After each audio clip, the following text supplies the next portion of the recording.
Welcome to the Sir Cecil Jacobs Auditorium. To facilitate the comfort and safety of everyone present, we ask that you take a moment to observe these guidelines. Kindly turn off or mute all cell phones for the duration of this event. Please do not eat, drink, or chew gum in the auditorium. Smoking is not permitted in the auditorium. All areas of the ECCB campus are designated as a no-smoking zone.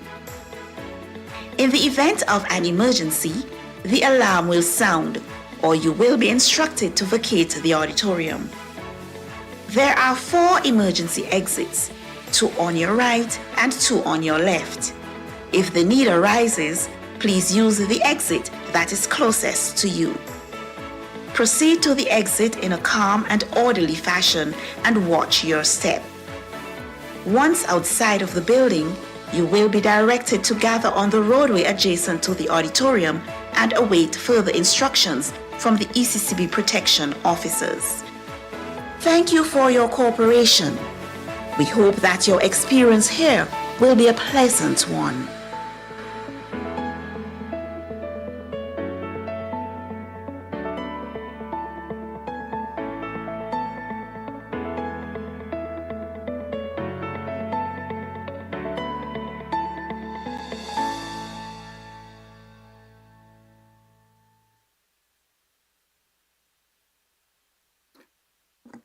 Good evening, ladies and gentlemen. Please stand for the arrival of the Governor-General of St. Christopher and Nevis, Her Excellency Dame Marcella Liebert.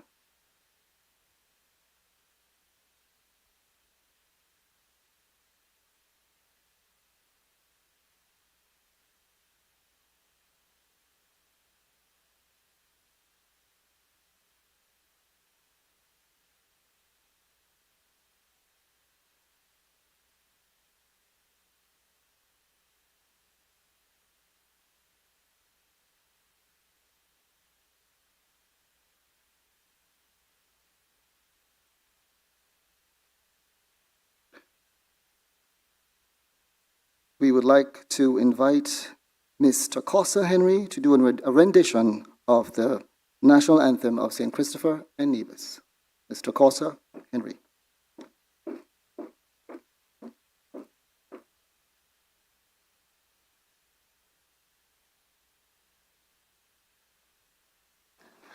O land of beauty, our country, where peace abounds, thy children stand free.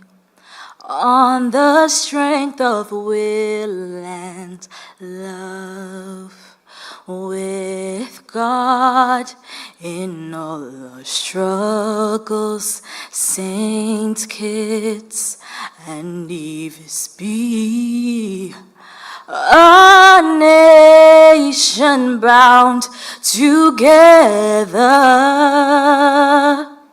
with a common destiny.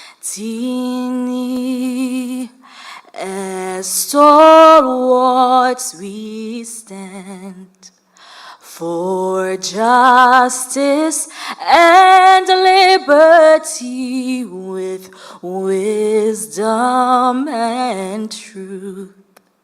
We will serve and honor thee. No sword nor spear can conquer, for God will sure defend. His blessing shall forever to posterity extend. Thank you. Thank you very much, Ms. Henry. Wonderful job. Ladies and gentlemen, please remain standing as we now invite Reverend Derek Brown, Superintendent Minister of the Methodist Church St. Kitts Circuit, to do the invocation.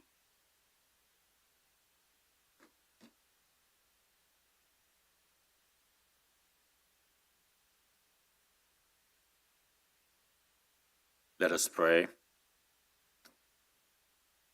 Gracious God and Heavenly Father, Creator of all that is, we praise you and adore you, for you gifted us this beautiful day, a day in which we experienced your blessings, along with the opportunity to be a blessing to others.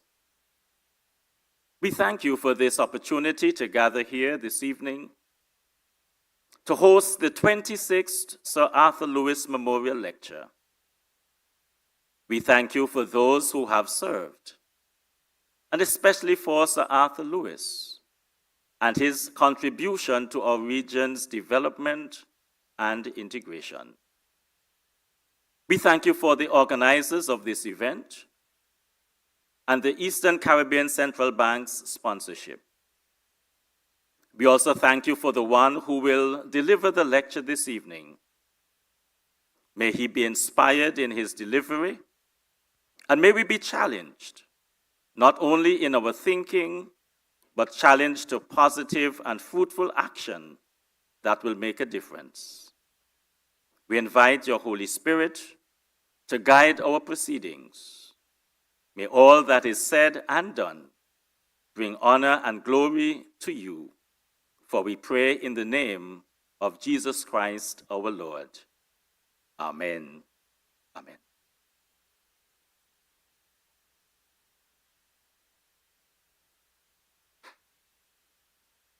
Thank you, Reverend Brown.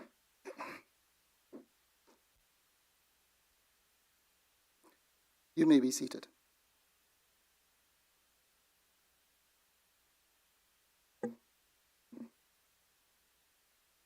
Your Excellency, Dame Marcella Althea Liburd, GCMG, JP, Governor General of the Federation of St. Kitts and Nevis, the Honorable Dr. Terence Drew, Prime Minister and ECCB Council Member, St. Christopher, St. Kitts and Nevis, and Mrs. Prince Drew, Dr. Ellis Lorenzo Webster, ECCB Council Member, the Honorable Premier and Minister for Finance for Anguilla, the Honorable Dr. Jeffrey Ian Handley, Deputy Prime Minister and Minister of Education, Youth, Empowerment, Housing and Human Settlement, Ecclesiastical and Faith-Based Affairs, Social Development, Gender Affairs, Aging and Disabilities, and Mrs. Matthew Handley. The Right Honorable Dr. Denzel Douglas, Senior Minister and Minister of Foreign Affairs, International Trade, Industry, Commerce and Consumer Affairs, Economic Development and Investment. Other members of Cabinet, members of Parliament in the Government of St. Christopher, St. Kitts and Nevis, the Honorable Dennis Cornwall, Minister for Finance for Grenada, ECCB Council Member. Mr. Timothy N.J. Antoine, Governor of the Eastern Caribbean Central Bank, and Mrs. Antoine. Ms. D. Tracy Polius, Chief Director, Policy of the Eastern Caribbean Central Bank. Mrs. Hilary Hazel, Financial Secretary, Ministry of Finance, and ECCB Board Member for St. Christopher, St. Kitts and Nevis, and Mr. Ellis Hazel. Mr. Whitfield Harris, Jr., ECCB Board Member for Antigua and Barbuda. Mrs. Kathleen Rogers, ECCB Board Member for Anguilla. Professor Carl Justin Robinson, the 26th Sir Arthur Lewis Memorial Lecturer. Permanent Secretaries and Senior Government Officials. Members of the Diplomatic and Consular Corps. Mr. Sam Assad, Representative of the International Banknote Society. Mrs. Veronica John Luke, Vice Dean, Division of Arts, Sciences and General Studies, St. Vincent and the Grenadines Community College, recipient institution of the 16th Sir Arthur Lewis Memorial Book Award.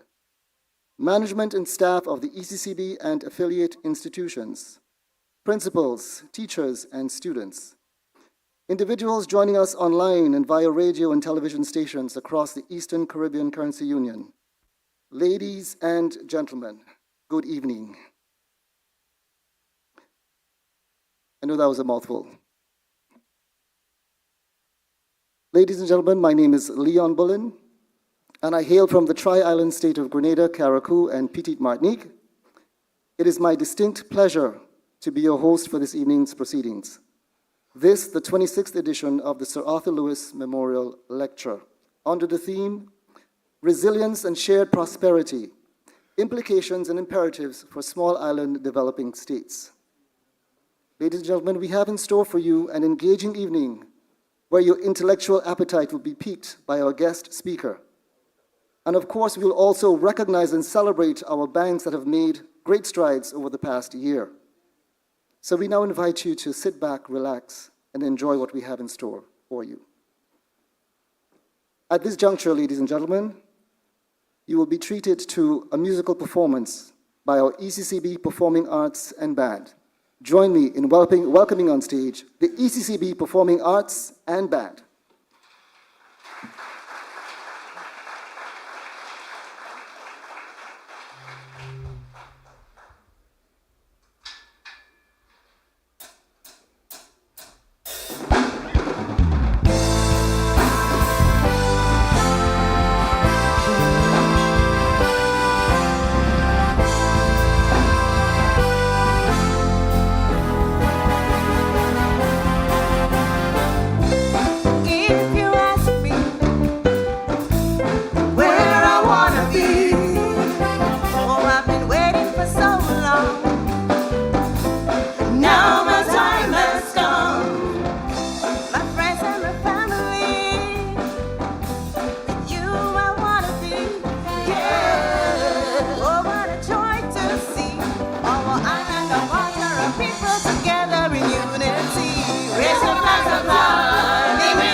it up one more time for the ECCB Performing Arts and Band.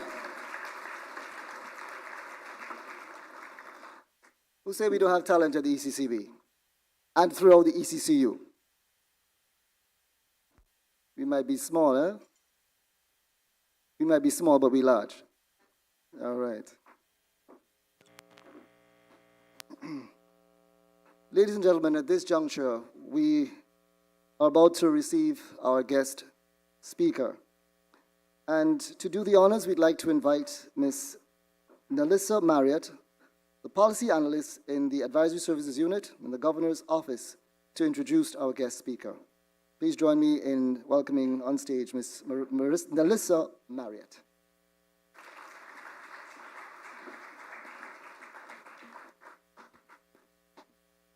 Master of Ceremonies, thank you. Your Excellency, the Governor General, I wish to adopt the protocol so ably established. Ladies and gentlemen, good evening. I have the distinct pleasure of introducing our esteemed guest speaker this evening, Professor Carl Justin Robinson, who is the Pro-Vice Chancellor and Campus Principal at the University of the West Indies Five Islands campus based in Antigua and Barbuda.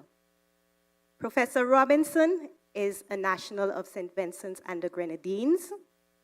He is a proud University of the West Indies alumnus with a Bachelor of Science in Management Studies from the Cave Hill campus.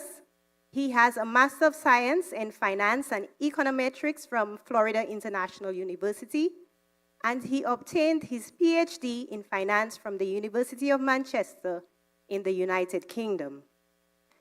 In his more than 20 years with the University of the West Indies, Professor Robinson has served as head of the Department of Management Studies at the Cave Hill campus, as Executive Director of Sagicor Cave Hill School of Business and Management, as Dean of the Faculty of Social Sciences, as Pro-Vice Chancellor of the Board for Undergraduate Studies. He was also a member of the working group that established the Five Islands campus in 2018. He's a professor of corporate finance, and his research interests are in capital markets in developing countries, public finance, financial risk management, and corporate finance, of course. He has published over 50 refereed publications in several regional and international journals. Before he was appointed principal at the University of the West Indies Five Islands campus, Professor Robinson was leading the implementation of the policy to support the multi-campus teaching and learning initiative, overseeing the conduct of a 2-year pilot from 2022 to 2024. This initiative facilitates the sharing of teaching resources across the 5 campuses of the University of the West Indies to expose students to the full range of the university's expertise and to allow for economies of scale in the deployment of teaching resources.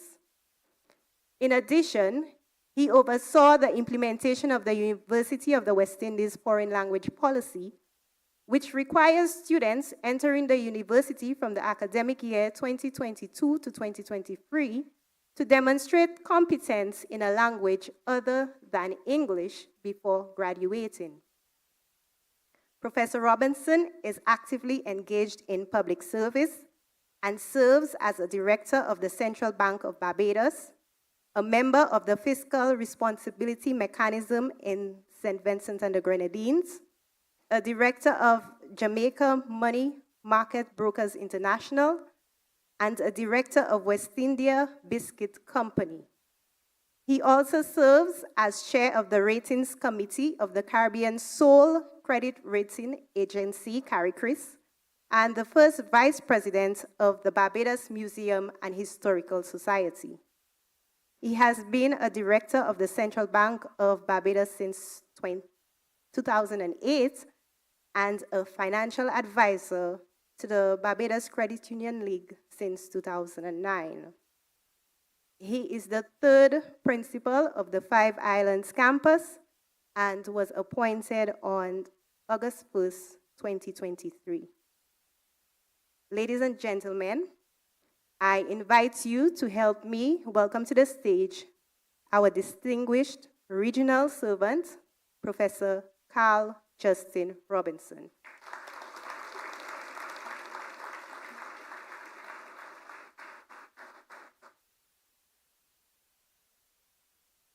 Thank you very much.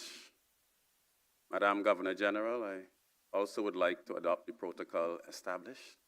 I want to thank the speaker for that very warm introduction. I have a vivid experience as a PhD student in England, being asked by my supervisor to go into Yorkshire at the museum there to give a lecture on his behalf. Not quite sure where I was going, I went a little early, and I was at the back seated, and the treasurer was giving his annual update. He said, things have gone really well for us this year financially. We've turned it around. And we've improved so much that maybe next year we can afford to have some better speakers.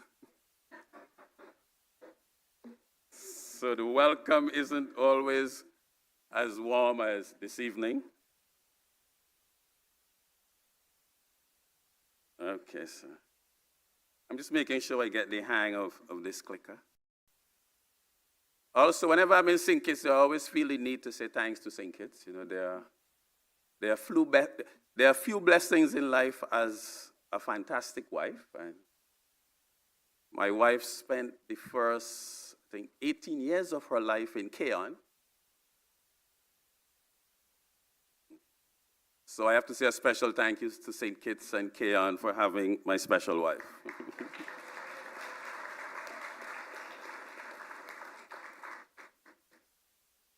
So the topic tonight is resilience and shared prosperity, implications and imperatives for SIDS. And I'm going to share some brief thoughts, and hopefully we can have a bit of a discussion around that. So essentially, what is my thesis? What is my argument this evening? I argue that SIDS face some unique vulnerabilities. And I don't think there's anything earth-shattering about that. But given our very nature, resilience is not an option for us. It's a necessity. However, it is costly. So resilience is not an option, but an expensive necessity. I also then want to suggest that while our smallness, islandness makes us uniquely vulnerable, it gives us the potential to have high levels of social capital, which has been shown to be a critical element in resilience. And that's our secret weapon, that potential for high levels of social capital. And to attain that, we need to ensure we have a degree of shared prosperity. And I guess I wouldn't be true to my discipline, although I think it's critical here that for us to get there, some level of financial innovation is required. How do we pay for anything we speak about? So just as a bit of a background, where are we in the SIDS in terms of our economy and society? And in some ways, we have quite a lot to be proud of. If we look at some common measures, GDP per capita, or the output per person, many of our SIDS in our part of the world, we do extremely well. So if we look at a simple graph there of the output per person, a number of our small island states rank quite highly there. If we look at the Human Development Index, the most recent issue, a number of SIDS are classified as having very high levels of human development. St. Kitts and Nevis is the highest ranked Caribbean country on that index. So I think we have St. Kitts, Antigua, Trinidad and Tobago, Barbados, and the Bahamas. These are our 5 that are in that very high level. And everyone else is classified as having high levels of human development. I think where we have some challenges which impinge on where we might want to go In terms of the vibrancy of our underlying economy, it's not necessarily where we would like that to be. If we look at real GDP growth, the output that we are creating, we tend to lag SIDS like Mauritius and other parts of the world. The high debt levels have been spoken a lot about. And then what I like to call, which I think goes at some of the heart of the social capital, that what I call a triple C crisis that we are confronted, where you have the climate crisis, and a lot has been said about that, the chronic non-communicable disease crisis. Caribbean person, we don't only have the fastest athletes in the world or most beautiful beaches, but we have some of the highest rates of hypertension, diabetes, again, which all erode our social capital. And the final C, the crime crisis. The Caribbean is an incredibly violent place. Caribbean people are the most warm, loving, fun people in the world, but we murder each other at amazing rates. And it's something we don't want to normalize. I was having that conversation earlier because someone was saying, when you look at the crime per capita, it looks very high. But 20 murders a year in St. Kitts is way too much. I mean, I lived and studied in Manchester for 4 years. And homicides was not something I read about in the papers. I mean, you really don't have, well, when I was there, you really didn't have a murder a month in a big place like Manchester. If you go to places like Japan, the homicide rate is very low. So I would argue that we are plagued by this triple C crisis, which undermines a lot of the gains that we have made. Okay, so in terms of the heart of where so resilience. So I would argue, and I'm basing it on Hollins's 1978, that's sort of the benchmark.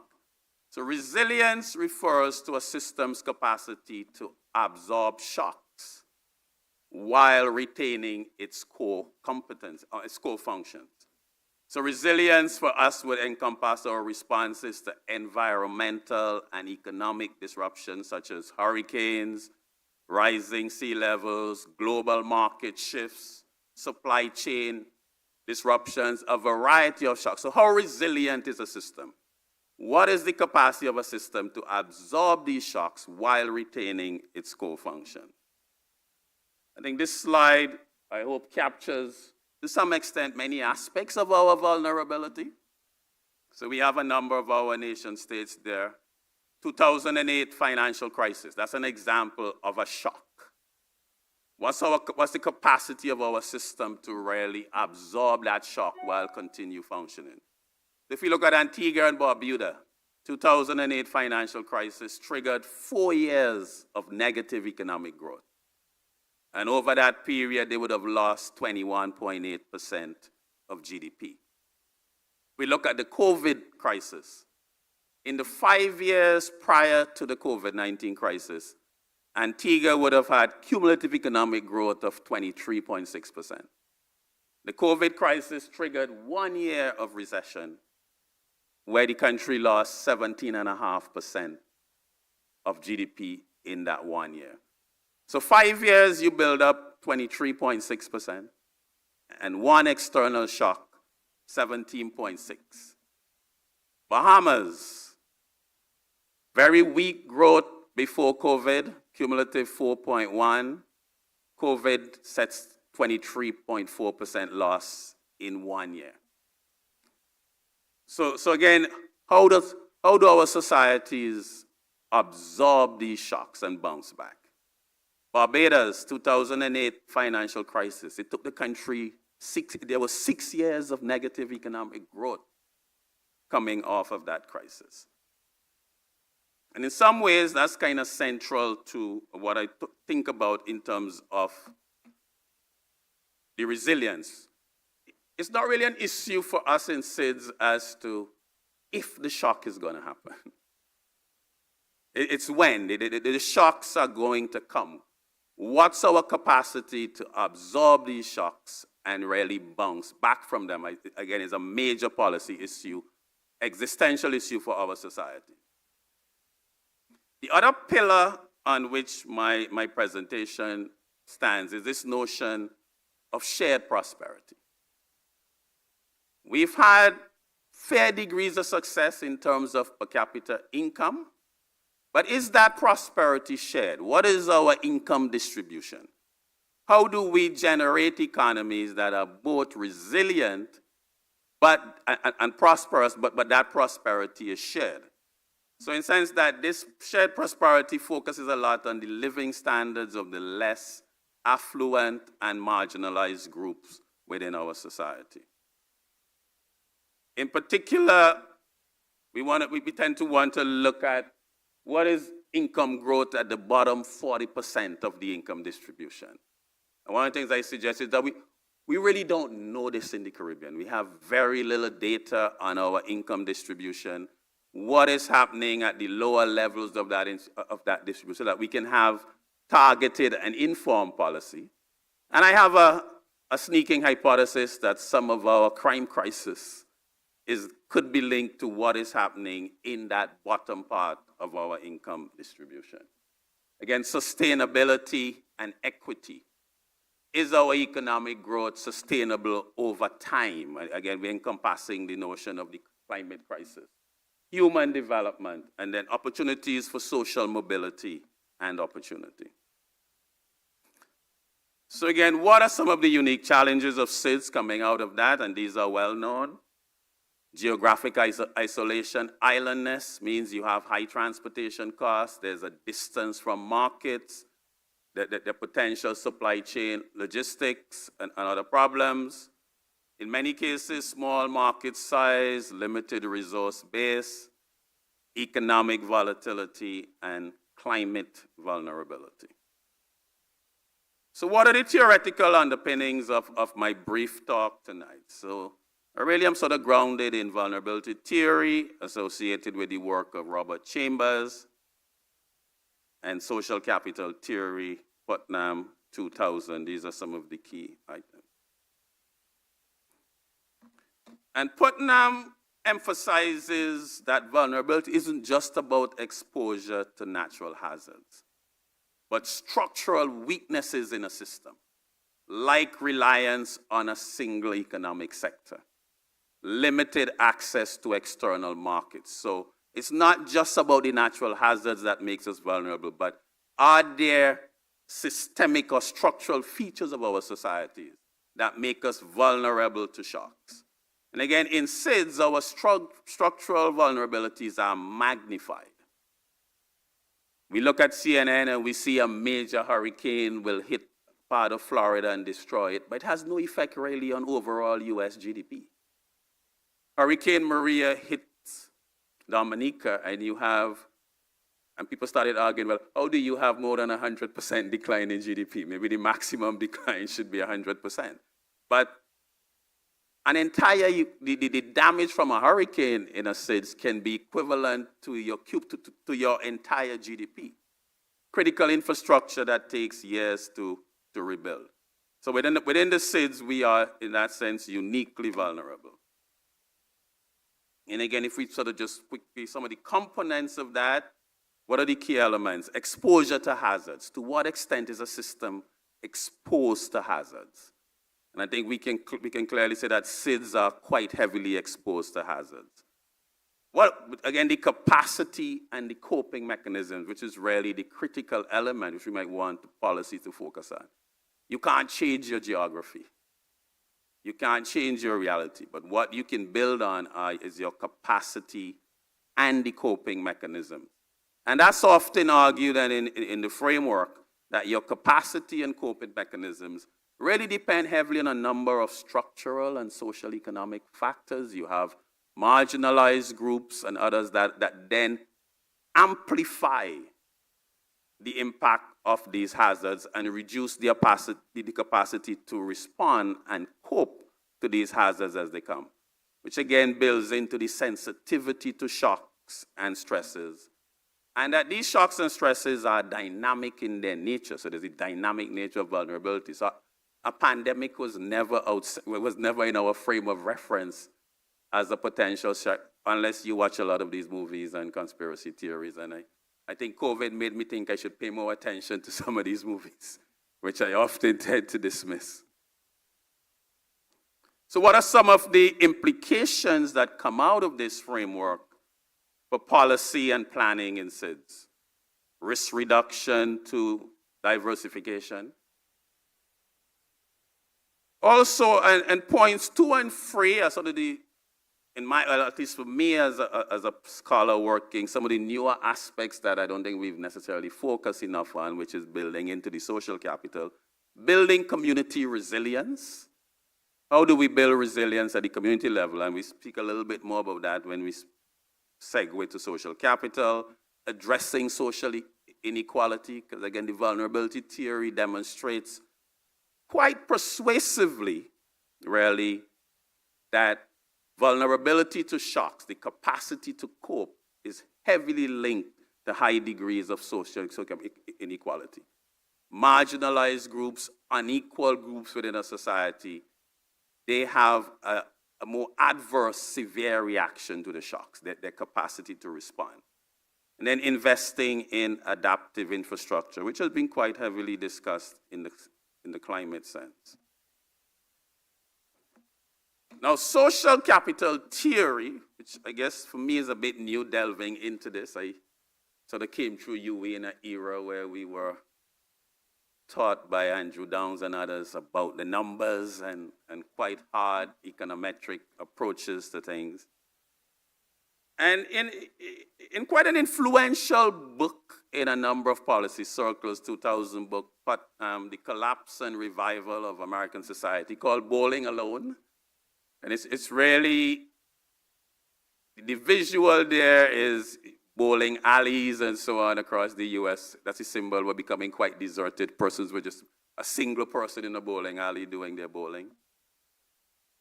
And what he argues that social capital is a powerful force that impacts economic performance, civic engagement, individual well-being, and community resilience. What the theory emphasizes is that when social capital is high, communities tend to be more resilient, more cooperative, and better able to address collective challenges. He sort of identifies maybe 5 elements or components of social capital. So one is called bonding social capital. So the extent to which they are very close familial links. Persons share close bonds with family, friends, schoolmates, those kinds of strong bonds, bonding capital.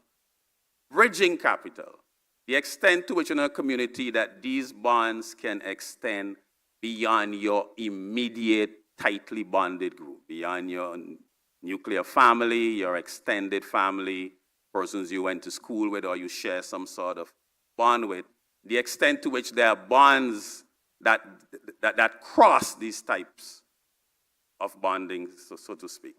Then linking social capital. What's the capacity or experience in a community of being able to link with state agencies, other agencies, to be able to relate to those agencies to get resources to address their challenges? So is there a big distance between, let's say, a public and their civic institutions? Trust and reciprocity. And I guess Putnam's work got a lot of airplay, so to speak, in COVID, where there was a lot of research which showed that according to his metric where you can measure social capital, that communities, countries, that level of social capital was quite important in terms of the willingness of the public to follow the health directives, to sign up for vaccines, etc. One of the key variables separating the willingness of persons, communities, and countries to trust the authorities with the health information, to take on the vaccines, was really the level of social capital, especially the degree of trust and reciprocity. What is the degree of trust? An extreme end, you sort of make that in the old days of the British Empire, that the British built an empire on the notion that your word was your bond. And that crossed continents, that you could take someone at their word. So what is the level of trust? And in this framework, one of the key indicators of the degree of social capital is the willingness of the members of society to undertake civic engagement and participation. I guess this was written in the US context, so are dads willing to sign up to coach Little League? What's happening with the Red Cross? Those types of civic organizations, which really in many ways have a positive influence on life. What is the willingness to engage at a civic level? So I hope I haven't done too much violence to his framework. So if we see some value in social capital, then the implications for policy and planning really would be to encourage things like community-based disaster response programs, as distinct from everything being at the national level, community-led economic initiatives. Yes, I'm very keen on FREED, really promoting the civic engagement, volunteerism, and those types of things, and facilitate partnerships with external organizations. So what do I see then coming out of these two frameworks? What do I see as some of the policy imperatives for small island developing states?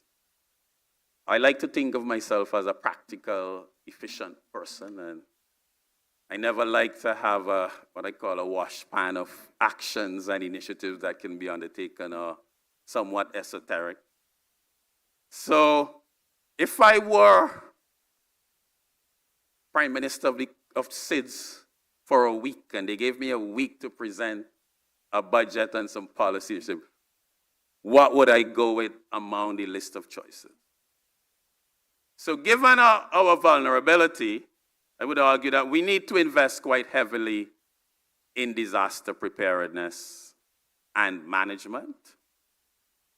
Sustainable energy solutions, investments in climate adaptation, investments in social capital, education reform, and promoting fiscal discipline. I will sort of briefly touch on all of these.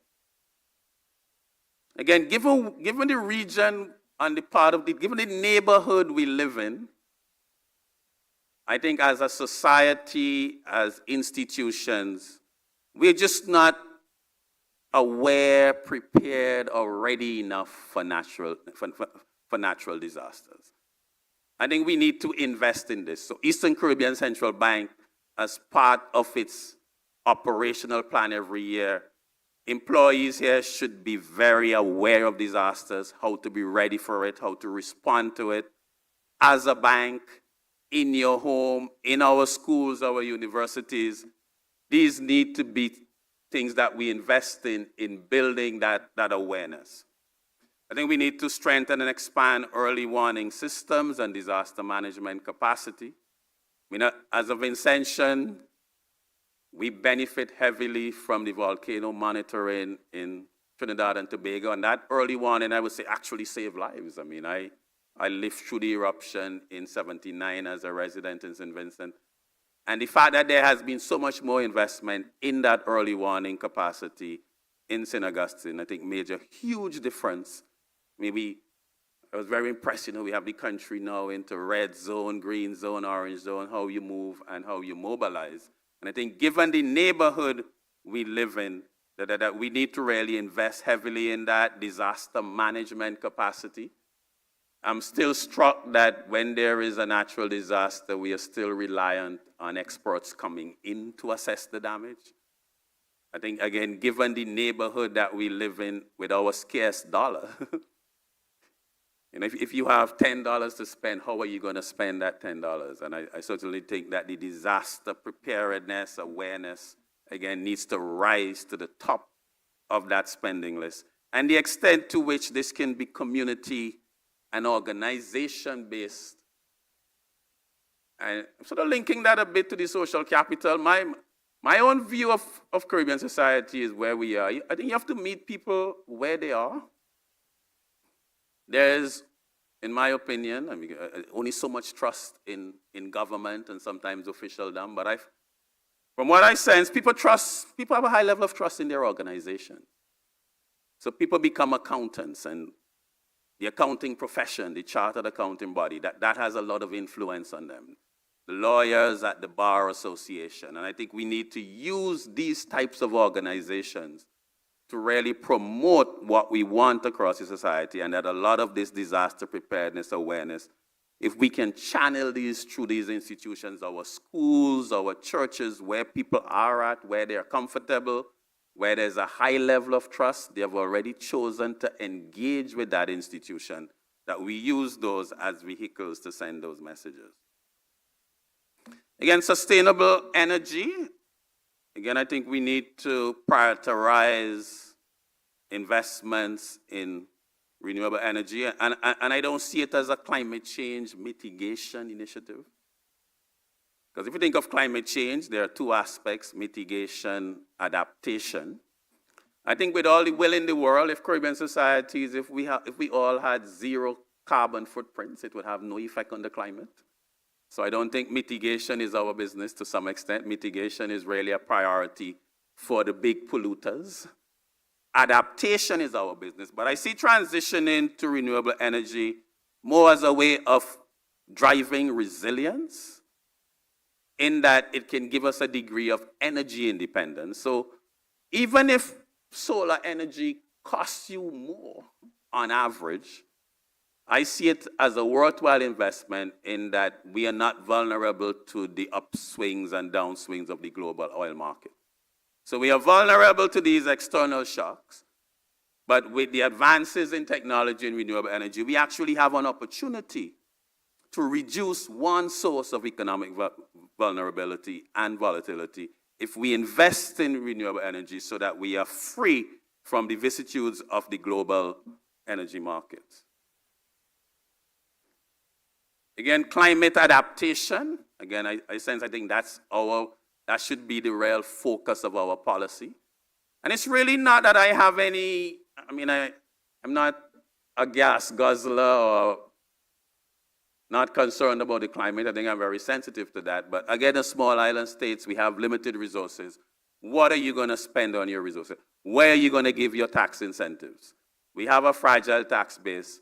It's not clear to me that with all the best intentions in the world, that the best use of our tax expenditures is to incentivize mitigation, when really we are not the cause of the climate problem. And if we went to negative carbon, the climate change will still happen, that we should really focus on climate adaptation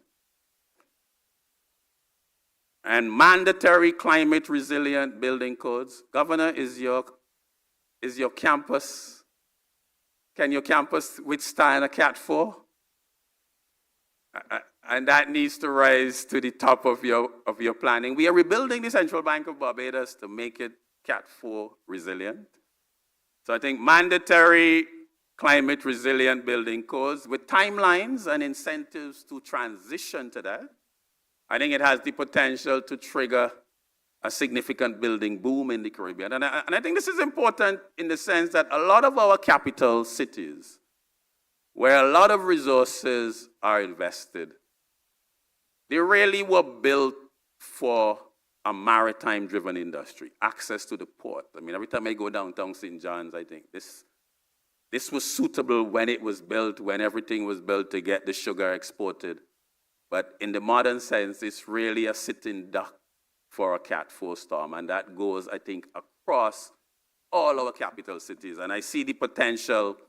So the urban renewal, I mean, nothing revolutionary there. I mean, Mia Motley speaks of what she called it a roof-to-reefs initiative in Barbados, where we want to get roofs across the country at a certain level of resilience. And again, I think that has the potential to generate a building boom with long-term benefits.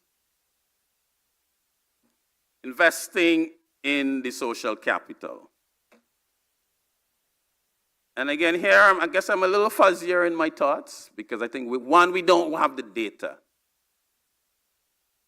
I think we really need to invest in understanding what is happening in the bottom end of our income distribution. We have these high levels of per capita income across the board, but do we really understand what is happening, persons in that? Well, I'm using Sen's. He focuses a lot on the 40%. I guess we can get a good debate about that, about whether the bottom 40% is where you should focus, but it's somewhere to start. What are lives like at that level? What is the capacity to live a decent modern life as we think about it? And I started thinking about this a lot during COVID-19 in Barbados. When you had the pandemic, the hotels shut down. At the time, I think I had just demitted as chairman of the NIS, so I was still very close to the persons, and the government was paying out NIS payments. And it really came across to us that 90% of these hotel workers collecting the benefits, they were not making $2,000 US a month. They were making less than 2,000. How do you function in modern Barbados on an income of less than 2,000 US a month? And I think the cost of living in St. Kitts is not that different from Barbados. So I think we really need to understand that bottom 40% of the income distribution and what policies can we put in place to really improve it there. And I think sometimes that drives some of that diminution of social capital, distance from the state. So you have a brand new hotel project. The state announces it triumphantly. It's a big achievement. However, what I sense anecdotally is the public is really not enthused, because if that hotel generates 300 new jobs, 250 of them are less than $2,000 US a month, which is no longer a life-changing job in Barbados. Maybe it was a generation ago. So how do we deal with that bottoming? Why are they at that level? What policies can be developed to actually address their issues? And partnering, the role of civil society, incentives for civic engagement and volunteerism. Societies always benefit from that non-governmental sector, and there's evidence that there's quite a lot of trust there. And I will talk a little bit more that when I segue to the financing segment. But as I was saying, just a bit of it, I was saying to the guys earlier, I currently serve as the president of the Barbados Museum and Historical Society. And if we wanted $20 million US next year for a project, we could raise that money. If we wanted to do something in schools, something for heritage, we can unlock that money very easily. And it fits quite nicely in that social capital, in that there's a high level of trust in institutions like the museum, and high net worth individuals, ordinary citizens, are extremely comfortable and willing in channeling their financial resources through these mechanisms. I think our corporations have a much more significant role to play in addressing deficits in the education system and other aspects. And we speak a little bit more about that. How am I doing for time? Investing in human capital, education reform. As an educator, I always try to resist the temptation that the solution to everything is education. But I certainly, again, if I was that prime minister for 10 days, I would want to legislate universal early childhood education. I think that's one of the gaps. There's just a lot of evidence that what happens in that first 4 years of life makes a big difference to outcomes later. And that may be the particular period of time where the vulnerable, the persons in that 40%, so the kids growing up in those households, that may be precisely the period where they're falling behind, and when they transition to the public systems we have, they're unable to catch up. In terms of the education system, I would argue that we've had a lot of, and I think it applies to health, we've had a lot of success in providing access.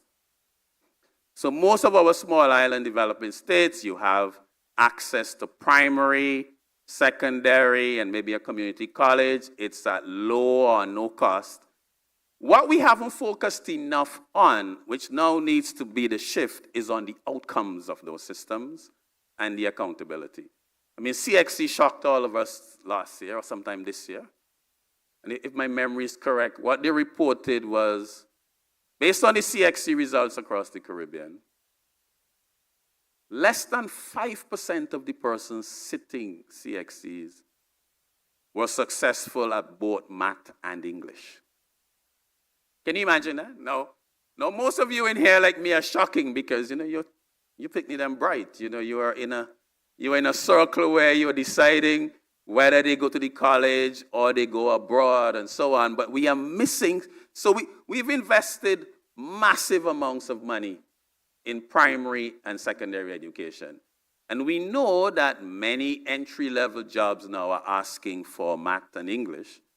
So if you have less than 5% of the age cohort succeeding in math and English, what sort of jobs can they transition to?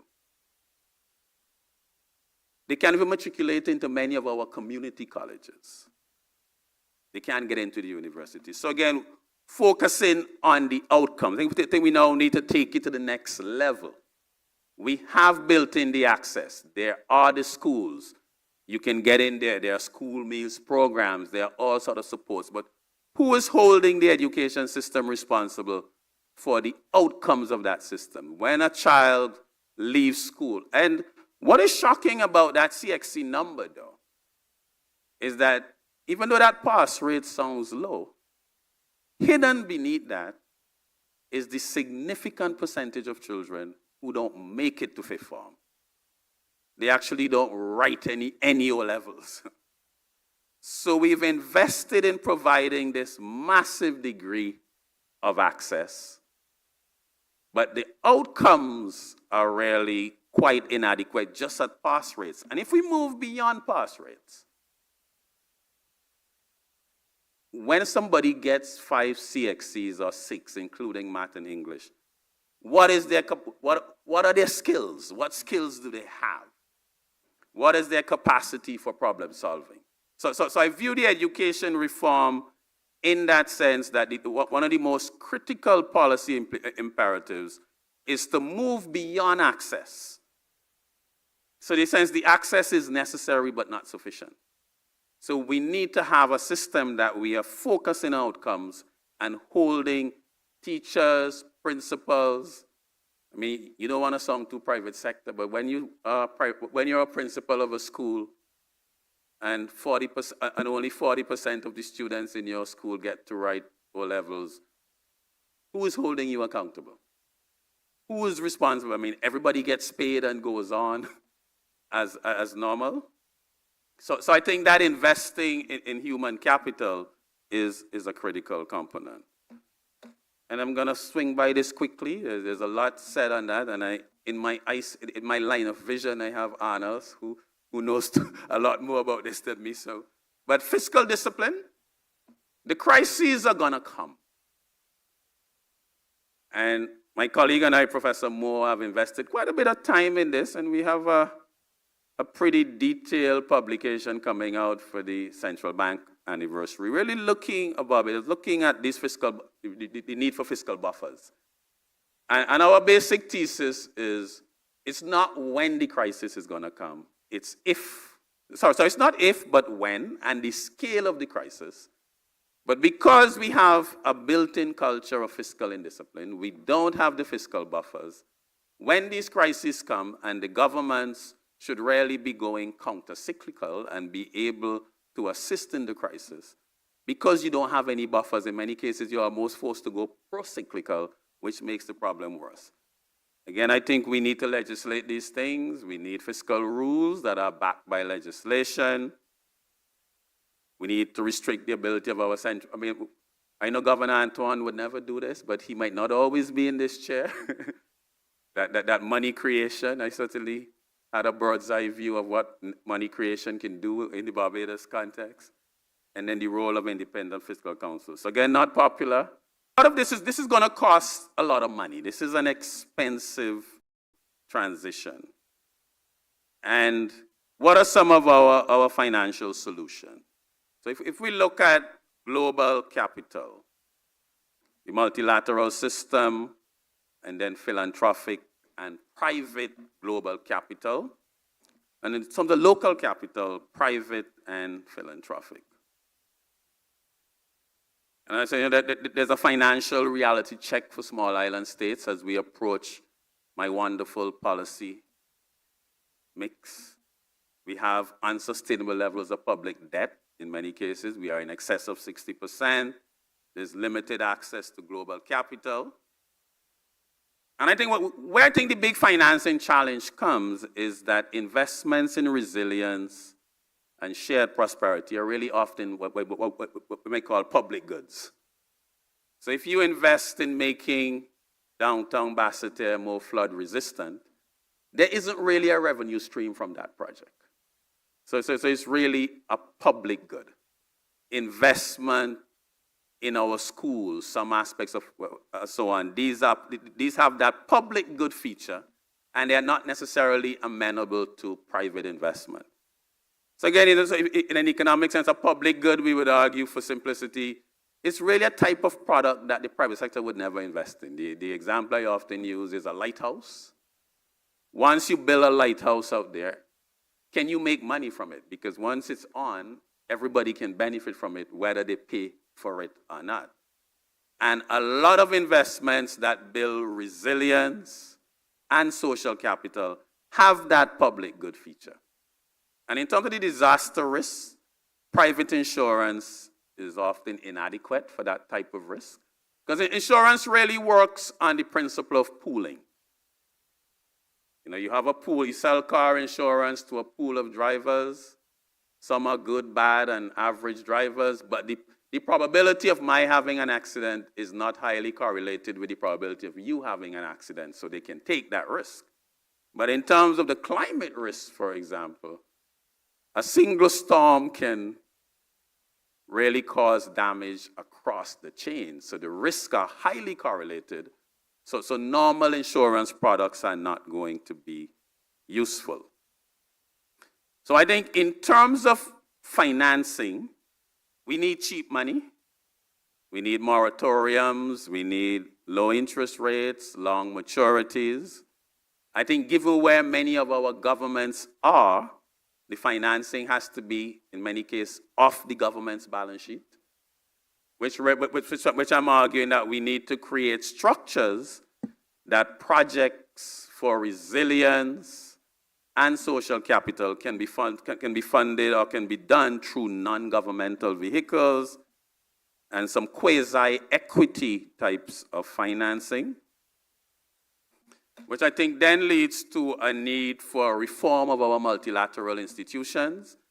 Multilateral institutions are not designed to provide the level and type of financing that we face given the urgency and the scale of the crisis.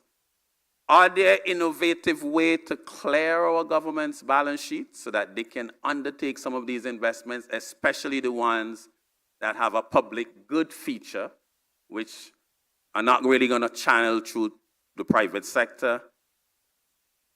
And as an addendum to that, do we need alternative institutional forms and some innovative financing instruments? Now, the Bridgetown Initiative is a classic example of trying to confront the crisis. So what is it asking for? Emergency liquidity access. So you get hit by a storm, you need to respond, because we all know the story. You get hit, you do the damage assessment, there are all the pledges, and now the pledges don't come, and when they come slowly. But can the global system provide you with emergency access? Can we restructure some of our debt to allow us to take on the sustainable? And then the climate adaptation funding, how do you fund that aspect? And I think I can skip over that. Let me come. So I give the example here. This is a 1648 bond issued in Holland, precisely designed to deal with managing their waterways and make it successful. And this made big news in academic circles a couple of years ago when Yale has a financial history library, and they came across this document. So this is one of the few examples of a perpetual bond. So this was a bond that was issued in 648, that it had no maturity date. And on finding this document, the Yale professor actually went across and collected hundreds of years of interest because the payments were still due. And this was not issued by a state. This was a non-governmental. So this is one of 5 bonds known to exist. And I can't say that Dutch word. The bonds were issued by something there. But it was a board, a water board, composed of landowners and leading citizens that managed dikes and canals and a 20-mile stretch of the Lower Rhine in Holland. So the bond, written on goatskin, was issued on May 15, 1648, for the sum of 1,000 guilders, and the bond would pay 5% interest in perpetuity. And the interest rate was then reduced to 3.5%, and that water board has gone through many ownership iterations. So what do I find interesting about this? So the perpetual feature of the bond. So when I studied finance, one of the things they taught me is that a project has a cash flow pattern, and you should seek to match the financing structure to the cash flow pattern of the project. So if you are investing in sustainability, the natural environment, the ecosystem, that seems to me to provide perpetual benefits. That's going into the future. So having a perpetual instrument seems ideal matching. And in the case of small island states, I think the fact that it's perpetual reduces one of our big risks, the refinancing risk. So when a bond is issued, states can often service the interest. The challenge is when you come maturity and then you are looking to refinance, can you roll it over? So again, I want to suggest that our multilateral institutions, can they be bold? Can they truly innovate? And for these climate adaptation projects, which are really public goods, can they be innovative and have perpetual bonds, or even preference shares if you don't want it, a preference share? This is our ownership in the patrimony of humanity, that natural environment. And then alternative organizational and governance institutions for some of these adaptation projects, as well as the civic. So again, in the UK, things like public mutuals are well known. A number of hospitals are actually not owned by the state. They're not owned by the private sector. They have an ownership structure similar to that water bond that I discussed. Or they are owned by a number of investors where the intent is philanthropic. I think of my own institution, UWI. Who owns UWI? And we've had to encounter that recently as we were trying to do a loan issue, and as part of the governance, it was this big thing, well, who owns this damn thing? Because we don't have any shareholders. There's no such thing.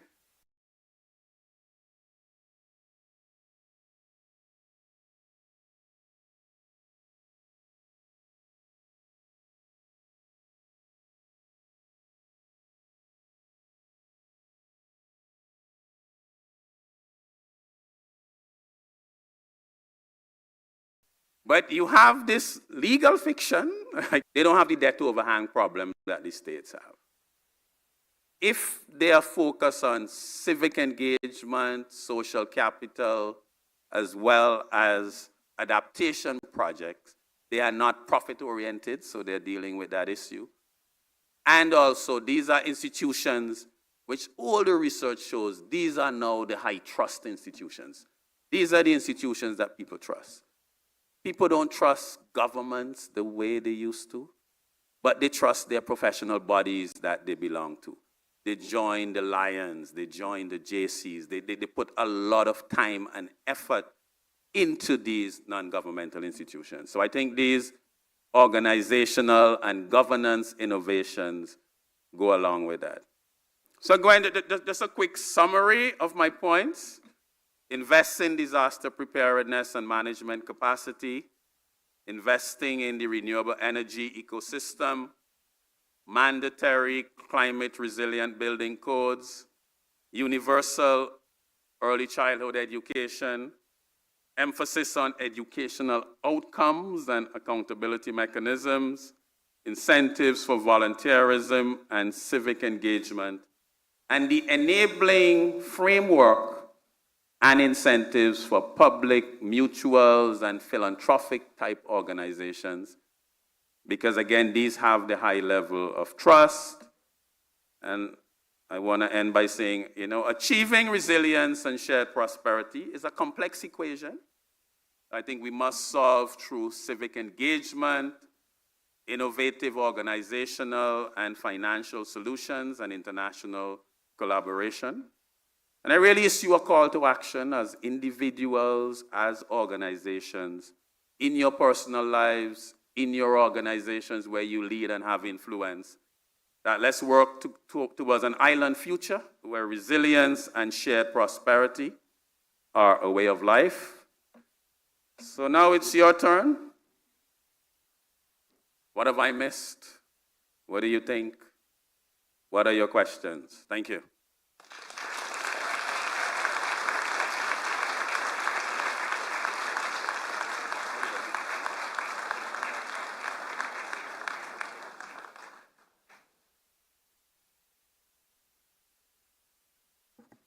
Thank you, Dr. Robinson. I wouldn't dare. He gave a nice summary, so I was going to do that. But since he's already done that, I will save you. That pain. Thank you very much, Dr. Robinson, for your words of wisdom. Ladies and gentlemen, at this stage, we'd like to have some interaction with our guest speaker. So we invite you to ask some questions. We'll have a question.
Services to your neighbors, your big neighbors outside in the US or around. It's so useful sometimes to just look at the potential and work on that. If anybody had told Lee Kuan Yew in the 60s that the small drop of Singapore can actually become an industrial or an economical giant, nobody would have believed them. Same thing goes to Dubai. If they really wanted to tackle climate change in the desert, they wouldn't have done anything at all. The main focus, sir, income from nowhere, like create income or create money coming in, and then work accordingly with smaller batches. Thank you, sir. Quite enjoyed your lecture, actually. Okay, thank you, very kind.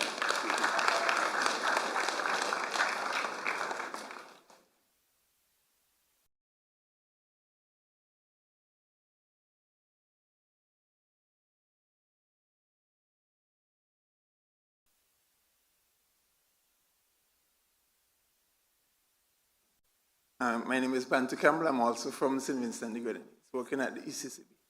Okay, so I was listening to your lecture, which I think was very insightful, but I wanted you to expand on the focus on the 40%, because just permit me to be devil's advocate. If there were 20 persons in a room, 10 billionaires, 10 millionaires, the 10 millionaires would be in the bottom 40, but that's not necessarily indicative of a crisis situation. And no matter what initiative you do, there will always be a bottom 40%.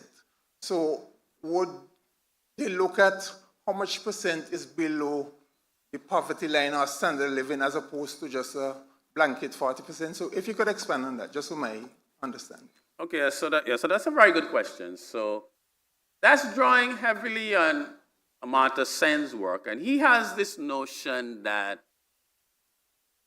poverty is not an absolute concept. So you sort of draw a poverty line, but somebody who feels poor in one society, at the same level of income, they don't necessarily feel poor in a different society. So Sen has this notion that poverty is really is a relative and not absolute concept. So do you have the resources to access, for want of a better term, the good or decent life in the society in which you live? So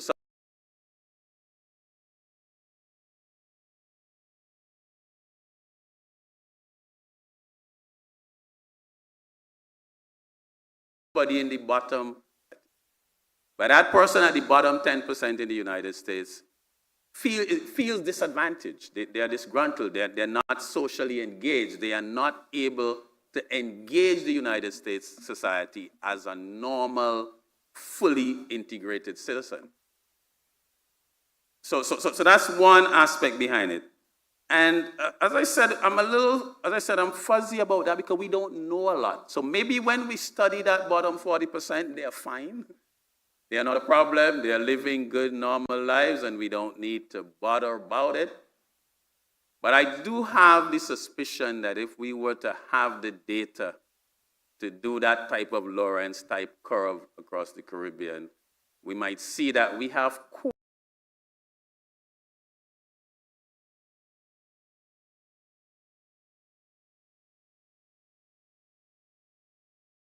a skewed distribution, and that is basically struggling to cope at an everyday level in terms of what is seen as normal life in that society. So I think it's something we need to find out more about, because I'm still grappling with why does a place like Barbados have such a high crime rate? When I look at labor force participation rates, again, these things are all declining, suggesting that there is some increasing degree of marginalization. But I'm agnostic on it. I'm open-minded on it. But I think it's something we need to delve into a lot more, because we are making a lot of policy without really an understanding of that income distribution.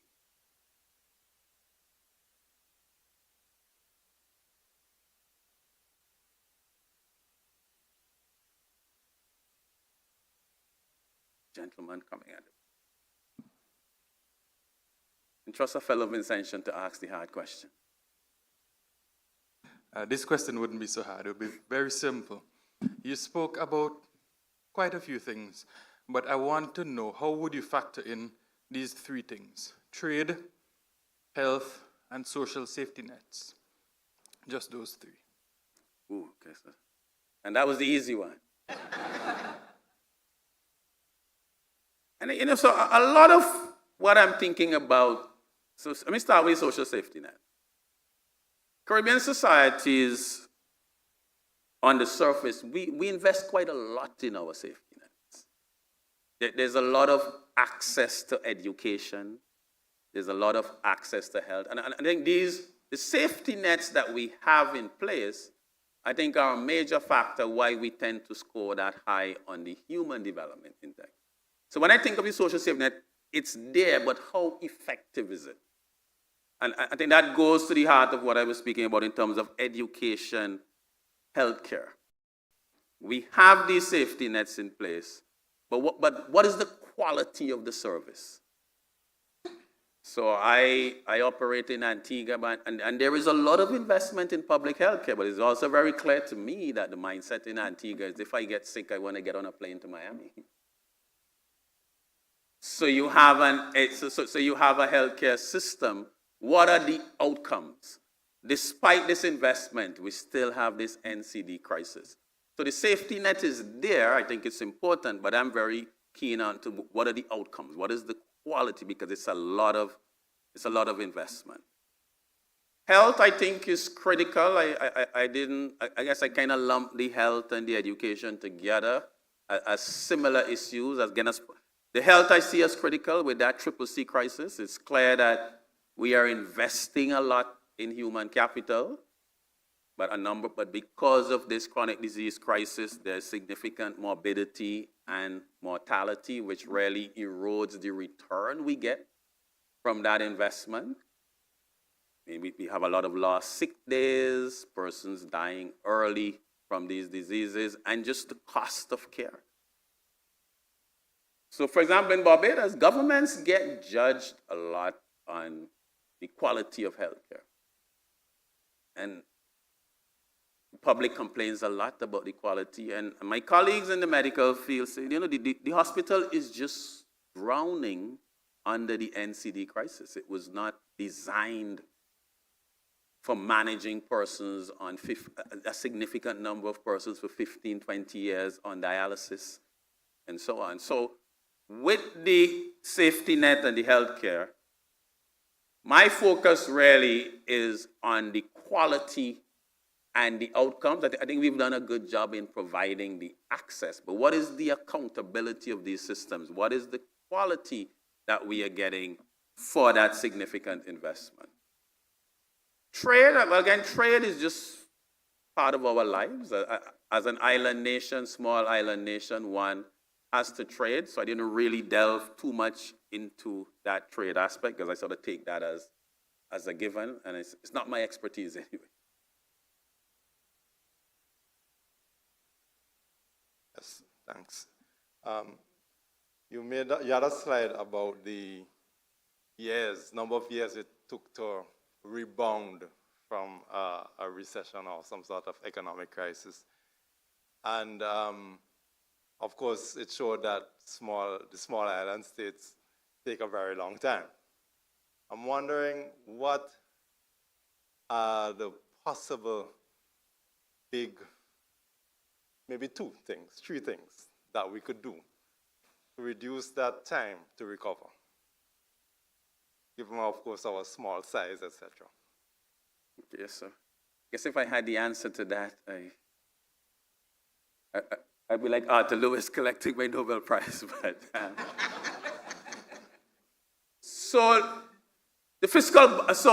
But my own thesis, which I've argued in some of my published work, is that because of the fiscal indiscipline, because we don't have the fiscal buffers, when the shocks hit our small island developing states, the budget is already in a bad state. So the states do not have the capacity to engage in sort of your standard basic economic counter-cyclical fiscal policy.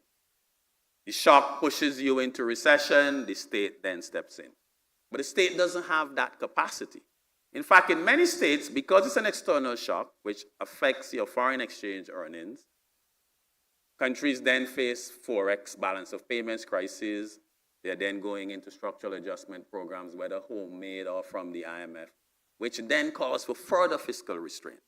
So because of the fiscal weaknesses, at the precise point when the state should be spending money to jumpstart the economy, the state has to pull back. And I think that's a major factor in why our recessions are deeper and we take longer to bounce back, because on top of the external shock, you now have the fiscal adjustment to deal with, which is really dampening growth. I had a slide on it initially, and then I took it out because I didn't want to sound too wishy-washy on it, but because it's really the big holy grail. How do we have some more economic diversification? How do we reduce reliance on the single sector? And I think you gentlemen who spoke first maybe in a way alluded to that. What sort of economy you want to build? But I tend to think that diversification is a whole lecture in it, because it's something we are aware of.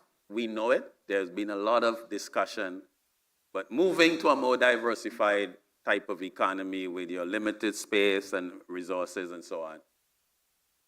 So my own view is that tourism will and should remain important, but tourism should become less important in a relative but not an absolute sense by the emergence of new sectors. I think the investment in renewable energy has the potential to give us a sector that is home-based, that is saving foreign exchange. So I see that as a critical element of the diversification. And I hope I have given you a half-decent answer.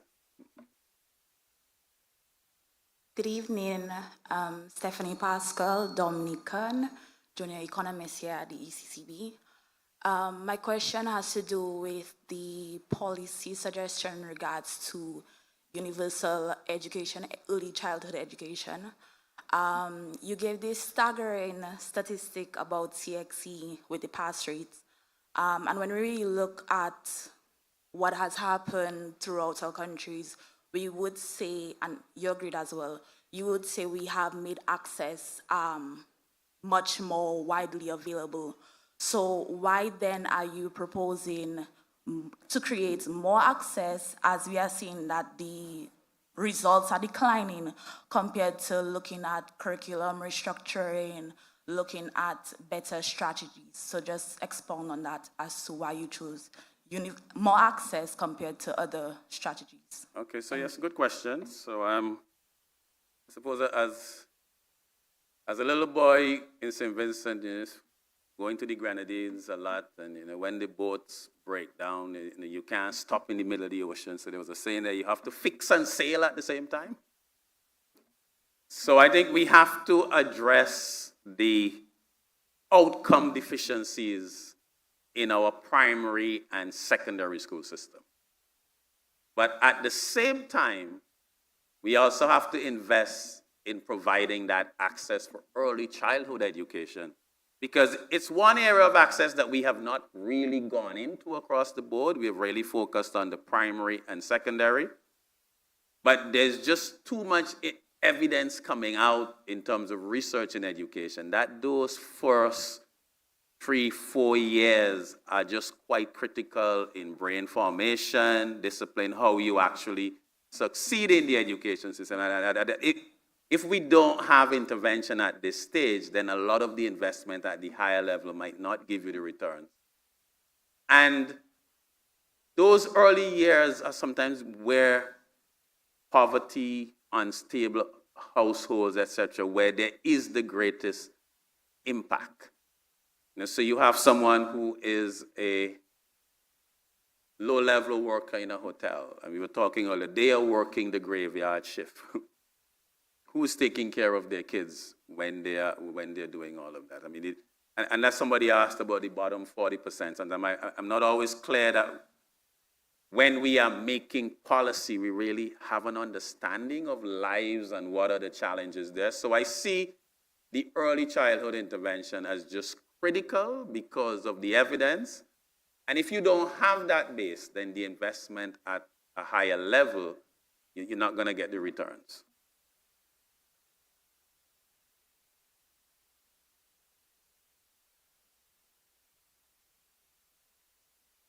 Ladies and gentlemen, in the interest of time, we will move on to the next segment, but we do want to thank you for the questions that you posed to our guest speaker this evening.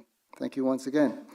So, Dr. Robinson, we have a small token of appreciation to present to you. And to do the honors, we'd like to invite up our Chief Director of Policy, Ms. Tracy Polius, to present that token to you.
Thank you once again, Dr. Robinson, for your words of wisdom.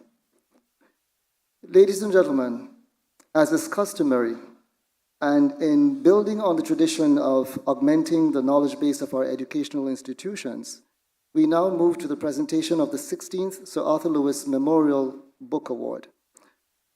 And to do the honors for us this evening, we will call on Ms. Carmen Blanchard Brown to introduce the book award. Carmen?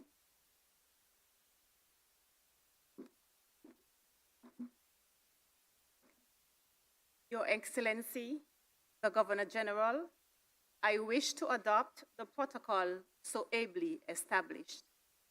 Ladies and gentlemen, good evening. It gives me great pleasure to present the 16th Annual Sir Arthur Lewis Memorial Book Award to the St. Vincent and the Grenadines Community College. This occasion marks another significant milestone in our shared commitment to advancing education and fostering intellectual growth within the Eastern Caribbean Union. The Sir Arthur Lewis Memorial Book Award was established in 2009 to honor the life and legacy of the late Sir Arthur Lewis, the Caribbean's Nobel laureate and one of the pioneers of development economics. Sir Arthur believed that the advancement of nations was rooted in the development of their people, particularly in empowering the youth through education.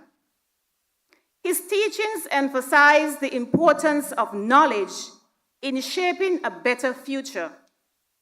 It is in that spirit that we present this award. At the Eastern Caribbean Central Bank, our commitment to public education and community outreach has always been driven by the belief that knowledge is a key tool for transformation.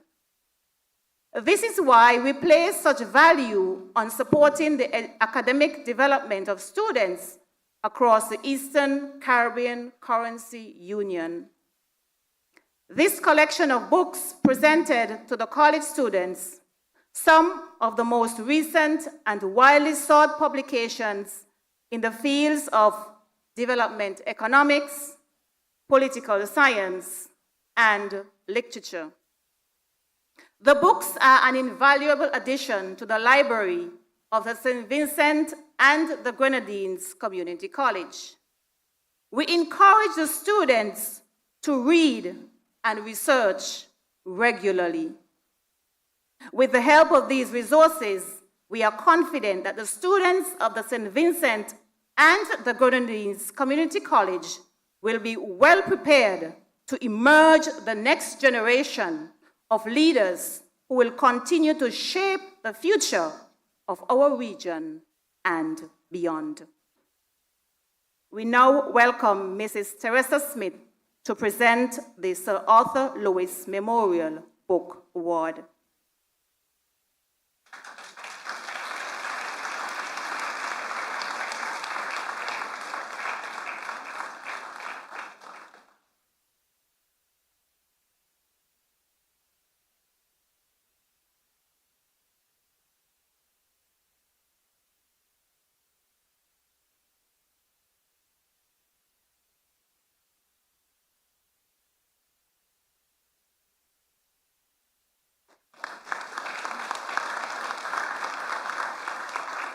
Thank you.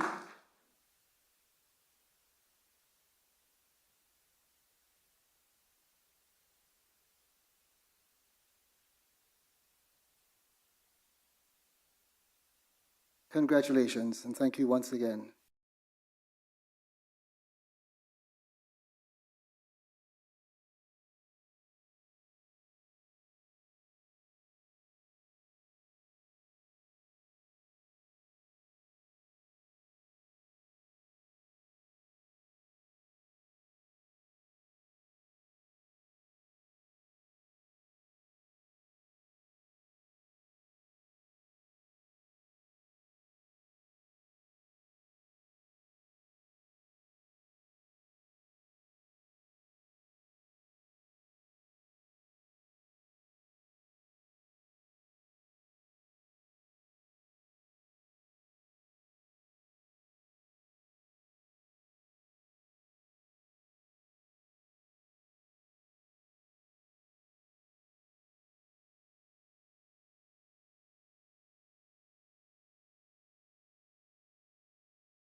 For the wonderful work that you continue to do in St. Vincent and the Grenadines.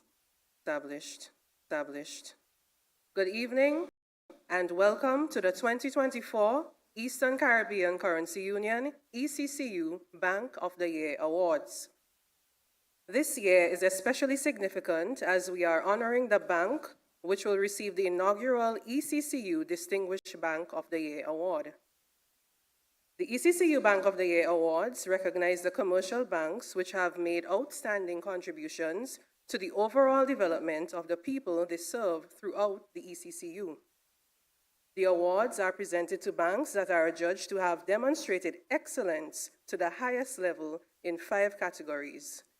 These are corporate social responsibility, customer service, financial education and empowerment, support to micro, small, and medium enterprises, MSMEs, and technological innovation. The inaugural ECCU Distinguished Bank of the Year Award will be presented to the bank that executed an exceptional strategic initiative between September 2023 and August 2024, resulting in a competitive edge in the market. In addition, the recipient demonstrated commendable performance in 3 of 5 other adjudged categories, with customer service being a required category.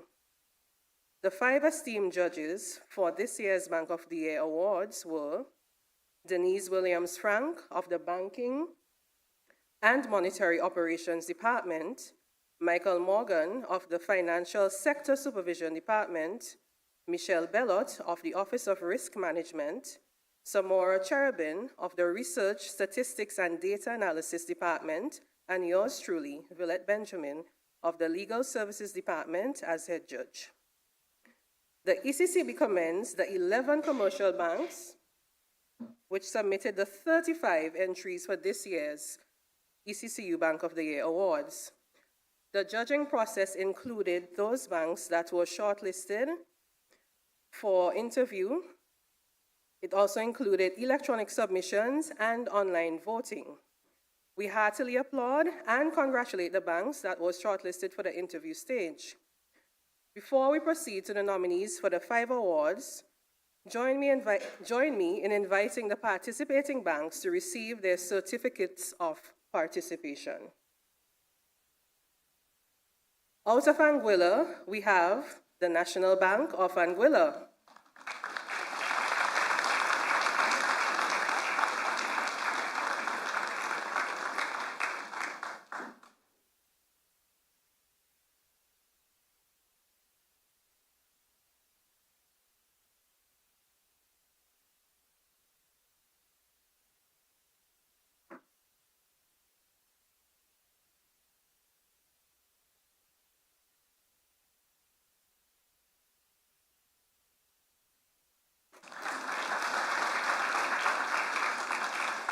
From Wadadli, Antigua and Barbuda, ECCB, Caribbean.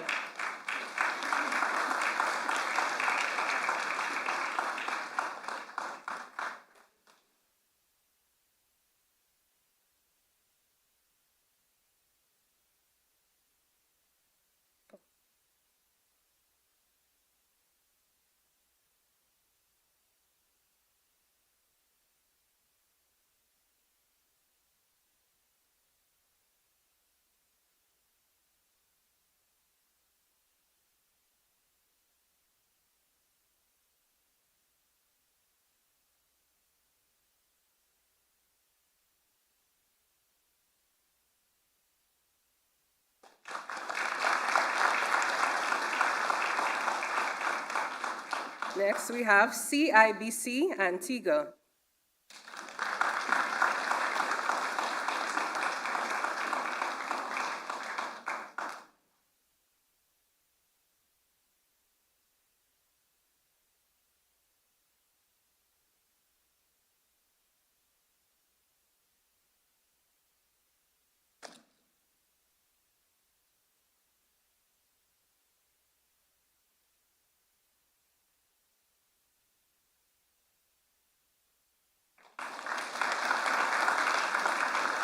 Followed by Eastern Caribbean Amalgamated Bank.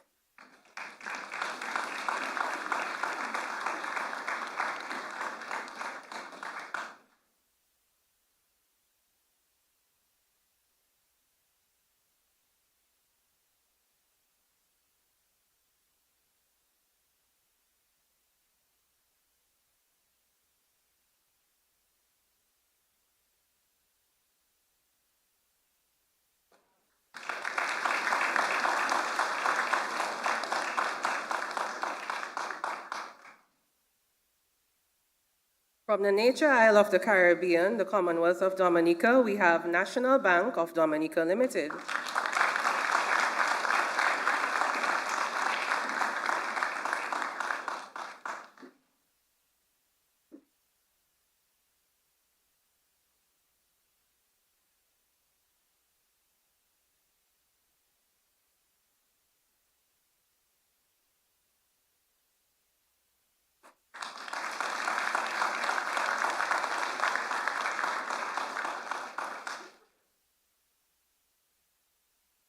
Hailing from the Spice Isle, Grenada, we have Grenada Cooperative Bank Limited.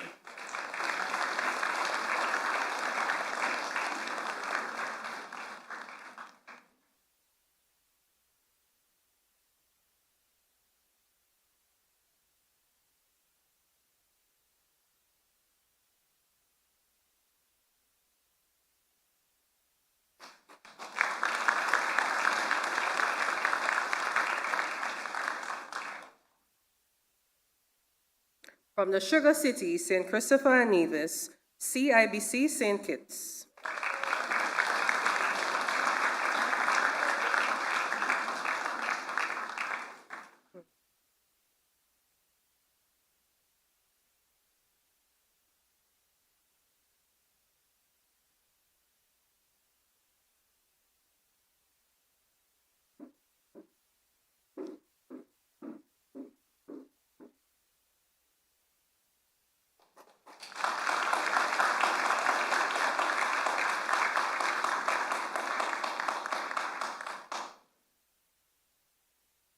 We also have St. Kitts Nevis Anguilla National Bank.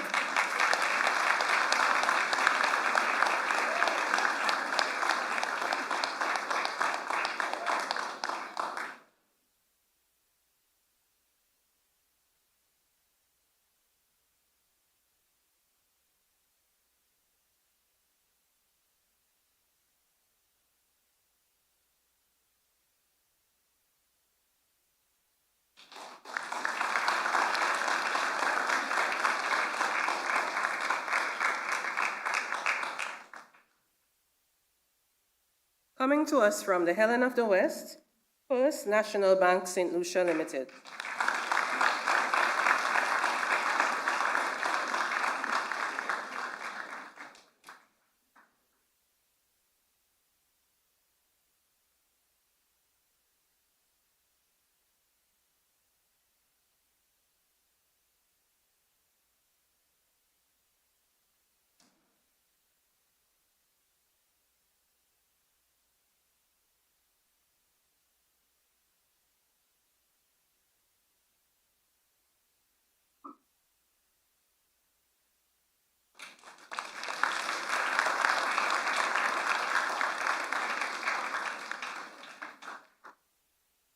Next, we have Bank of St. Lucia Limited.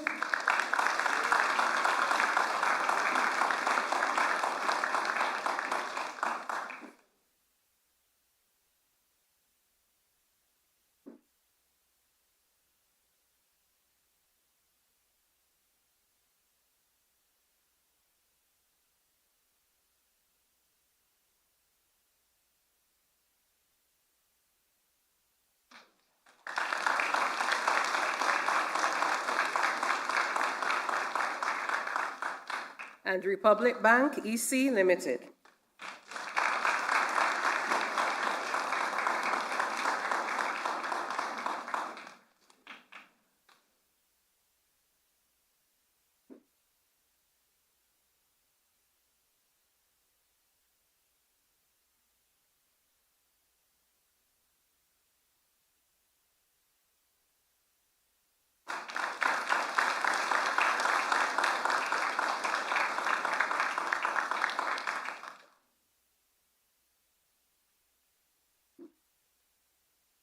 We now move on to the presentation of the awards.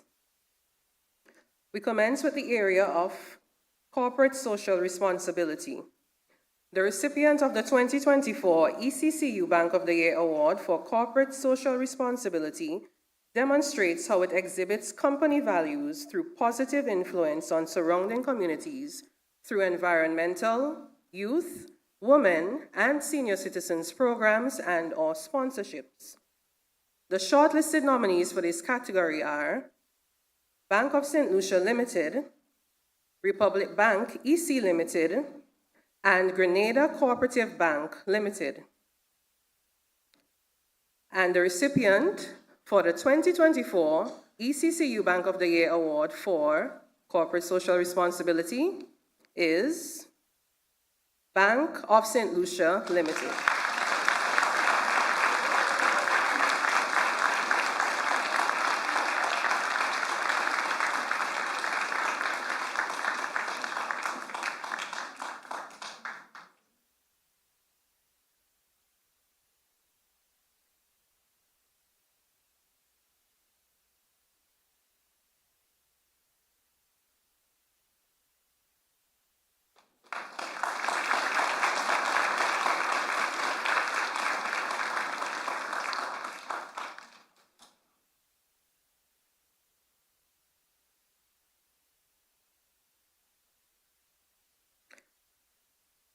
The recipient of the 2024 ECCU Bank of the Year Award for Customer Service demonstrates the delivery of highly personalized commercial and retail banking products and services.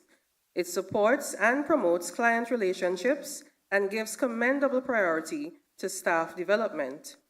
The shortlisted nominees for this category are CIBC Antigua, Grenada Cooperative Bank Limited, and National Bank of Dominica Limited. The 2024 ECCU Bank of the Year Award for Customer Service is presented to Grenada Cooperative Bank Limited.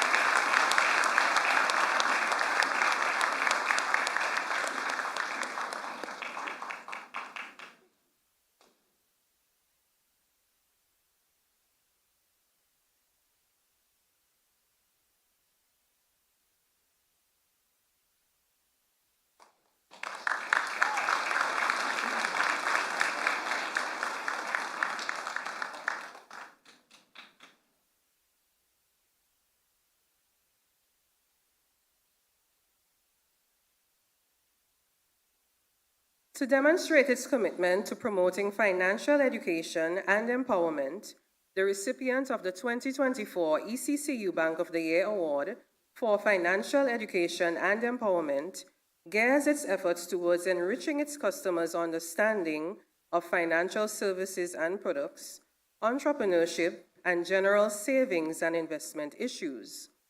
There were 2 shortlisted nominees for this category: Bank of St. Lucia Limited and National Bank of Dominica Limited.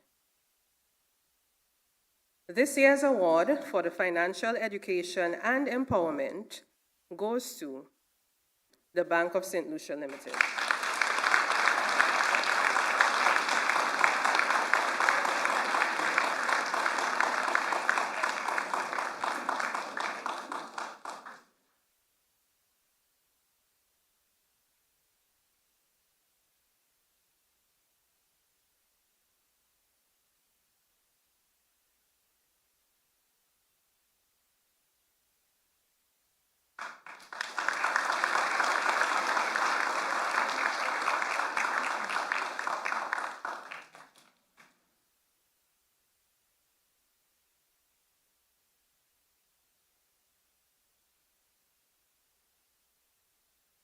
Demonstrated novel delivery of initiatives or policies that enhance the bank's products and services by providing innovative technological solutions for market needs is the key characteristic of the recipient of the 2024 ECCU Bank of the Year Award for Technological Innovation.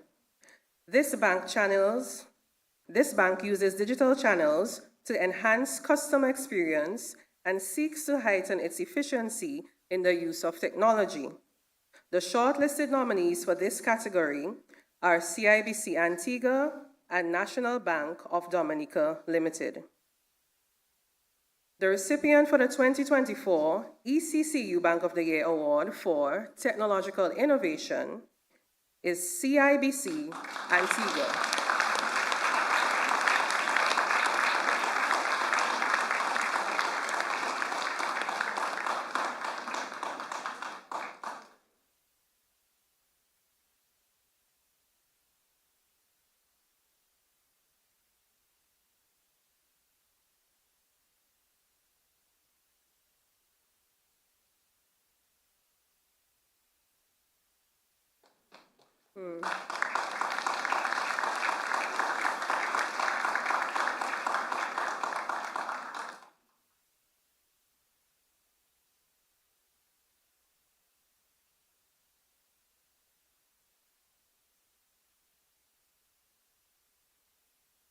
We now address the category of support to micro, small, and medium enterprises, MSMEs.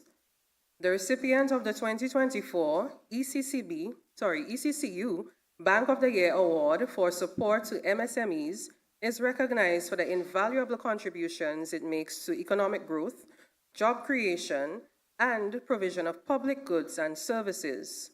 The award for support to MSMEs goes to the Commercial Bank, which shows commendable efforts in assisting these organizations through lending and other support, such as approved guarantees, dollar value of accumulated guarantees, promotional or sensitization efforts, new jobs created due to financing, funding to women entrepreneurs, creation of a business unit or digital support systems for MSMEs, collaborative efforts with organizations that support MSMEs.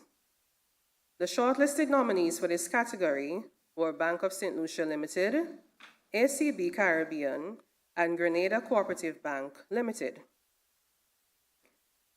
And the 2024 ECCU Bank of the Year Award for support to MSMEs goes to Bank of St. Lucia Limited.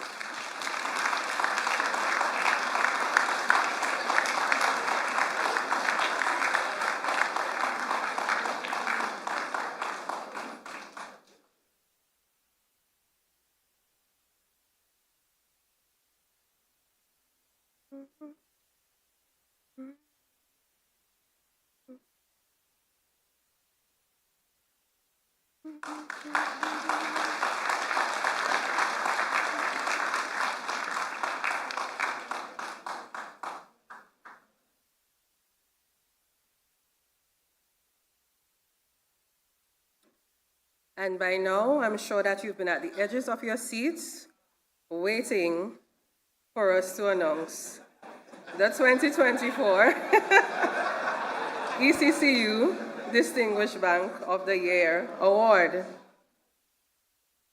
The commercial bank receiving the 2024 ECCU Distinguished Bank of the Year Award is recognized for its capacity to transform challenges into opportunities within a dynamic business landscape through its strategic initiatives and business practices.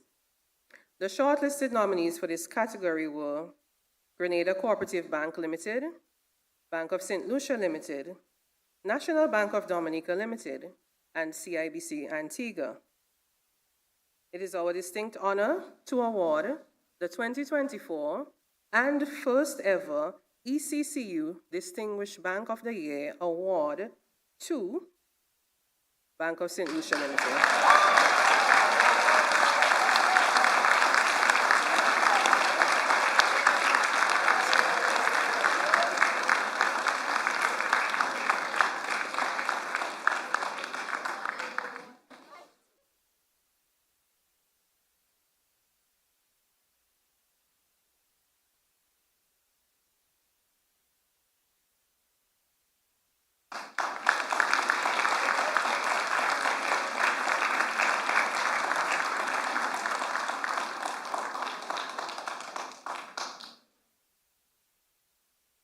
All right, thank you, Mr. Master of Ceremonies.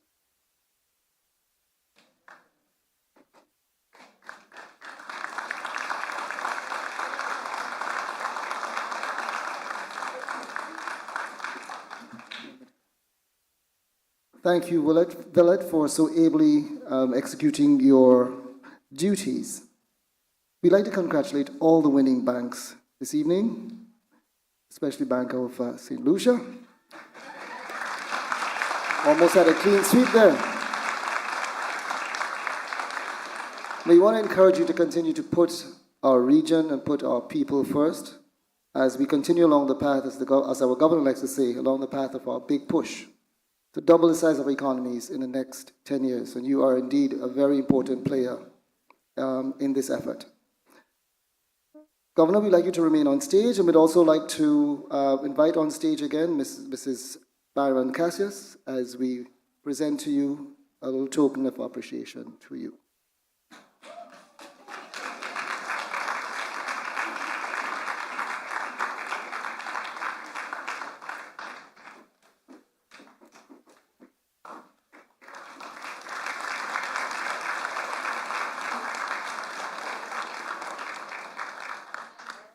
Thank you so much.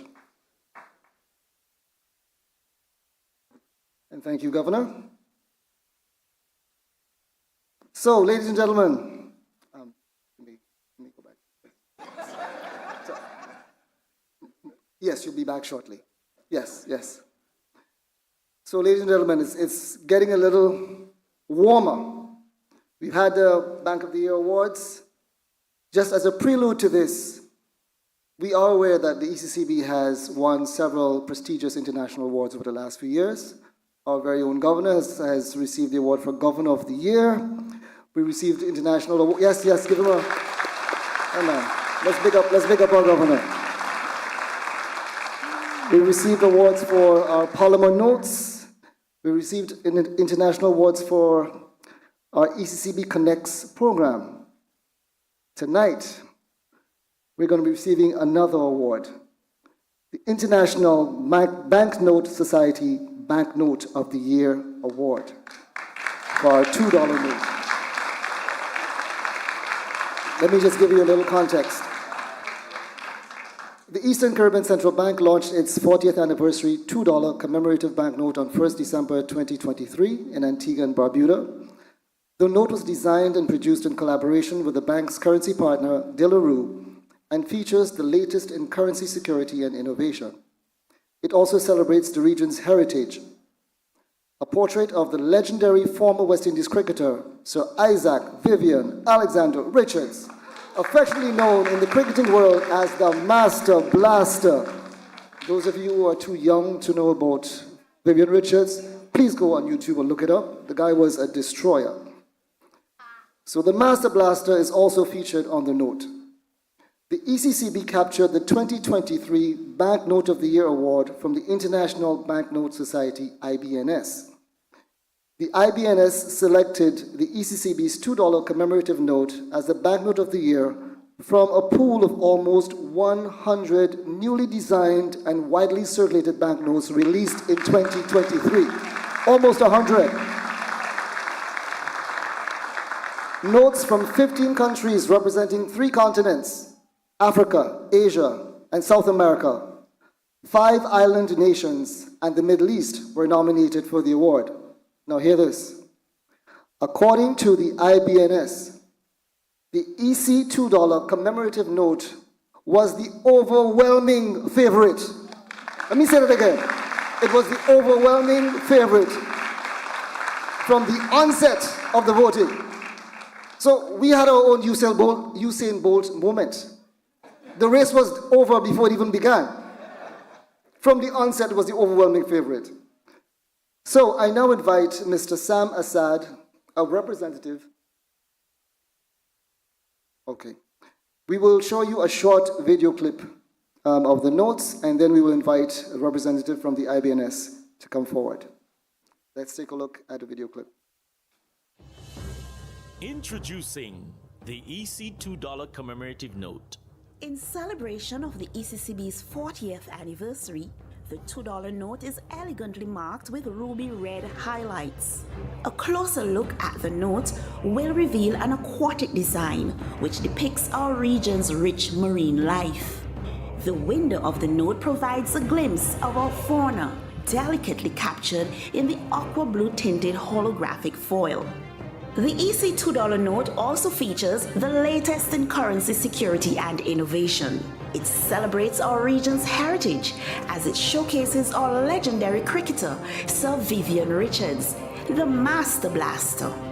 The EC $2 note will be available at commercial banks throughout the Eastern Caribbean Currency Union from 6 December, and you can use it to conduct your normal business. The EC $2 commemorative note, security, innovation, and celebration.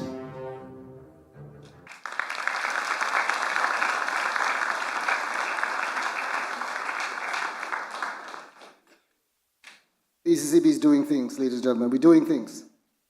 So I now invite Mr. Sam Assad, a representative of the IBNS, to present the award for the 2023 Banknote of the Year to the Director of the Currency Management Department at the ECCB, Mr. Rosbert Humphrey, and to offer brief remarks.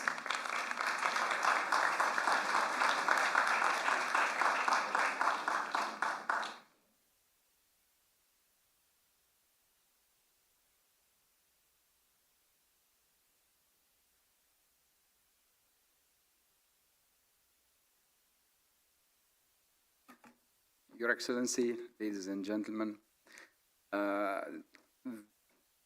upon the first moments when the banknote was issued and we had the pleasure of seeing the colors, the design, the security features, and everything that went into the $2 note, the world of banknote collectors and the industry of the banknotes and the IBNS in particular was thrilled to see the level of dedication and innovation that ECCB actually went through to create such an amazing bank. There was a voting that took around 3 months to complete.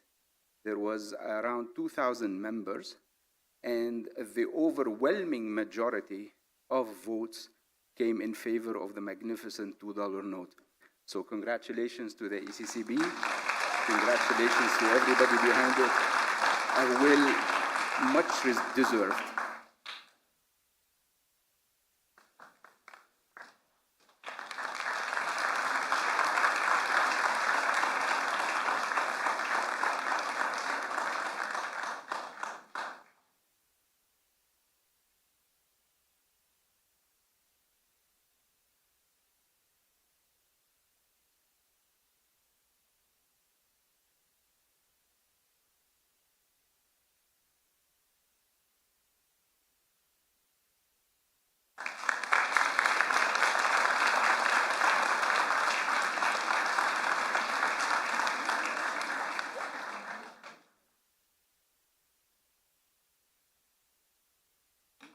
Thank you so much, Mr. Assad.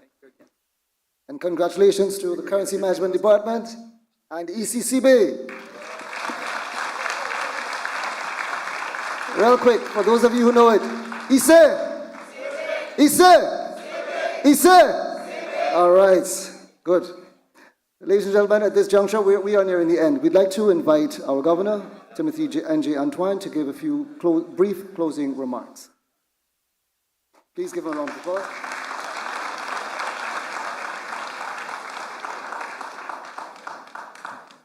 Thank you very much, Master of Ceremonies, Leon Bullen, Senior Economist here at ECCB. I will stand on the protocols established, but I do need and must recognize the Governor General, Dame Marcella Lightbird, Governor General of St. Kitts and Nevis, Deputy Prime Minister Hanley, Chairman of Monetary Council, Premier of Anguilla, Honorable Dr. Ellis Webster, and also the Monetary Council Finance Minister of Grenada, Honorable Dennis Cornwall. Everyone else, welcome. You certainly don't want me to go through that list now. But I especially want to recognize the students in the room, whether you are from CFBC, and of course the young people from Scanaipa. I want to especially welcome you. I like to hang around young people. I get energy. I get inspiration. I get excited. We work for you. So by the way, welcome to the Eastern Caribbean Central Bank. Welcome to our campus. We are your central bank and we work for you. I also want to hail a shout out to all those who've joined this broadcast online, social media platforms, but also via our radio and television stations across the currency union. I've been getting little notes, WhatsApp messages from some, and they are receiving very well our session, our ceremony, both the lecture and the award ceremony this evening. Professor Robinson, thank you for a wonderful lecture in your unpretentious but very direct way. An OECS man of whom we are very proud. Thank you very much for coming and sharing your perspective with us. And I'm not going to go into the lecture. We don't have the time for that. But notice he said, if I were Prime Minister for SIDS for a week, this is the 5 things I would do. And as he went on, he said, if I were Prime Minister for 10 days, this is what I would do. So if this lecture had gone on any longer, I suspect you would have been asking for an extended term. I say no more on that for now. All right? Very exciting, inspiring. We have to discuss that some more. I do want to thank our banks, all of our banks who were nominated. You were recognized for what you did. And of course, to our winners, our awardees. I'll say 2 things about the awards, well, 3 things. 1, the Governor's Central Bank had absolutely nothing to do with these awards. Yes, young lady, I heard that laugh. We have a judge, we have a team of judges. We leave it to them. The criteria is there, the public has a say, and then they make the decisions. I get a note saying these are the awardees. And I'm comfortable with the team, so no issues there. My second comment is to say, Clearly, evidently, St. Lucia is on a roll. It should not surprise us. There was the Olympics, Julian Alfred.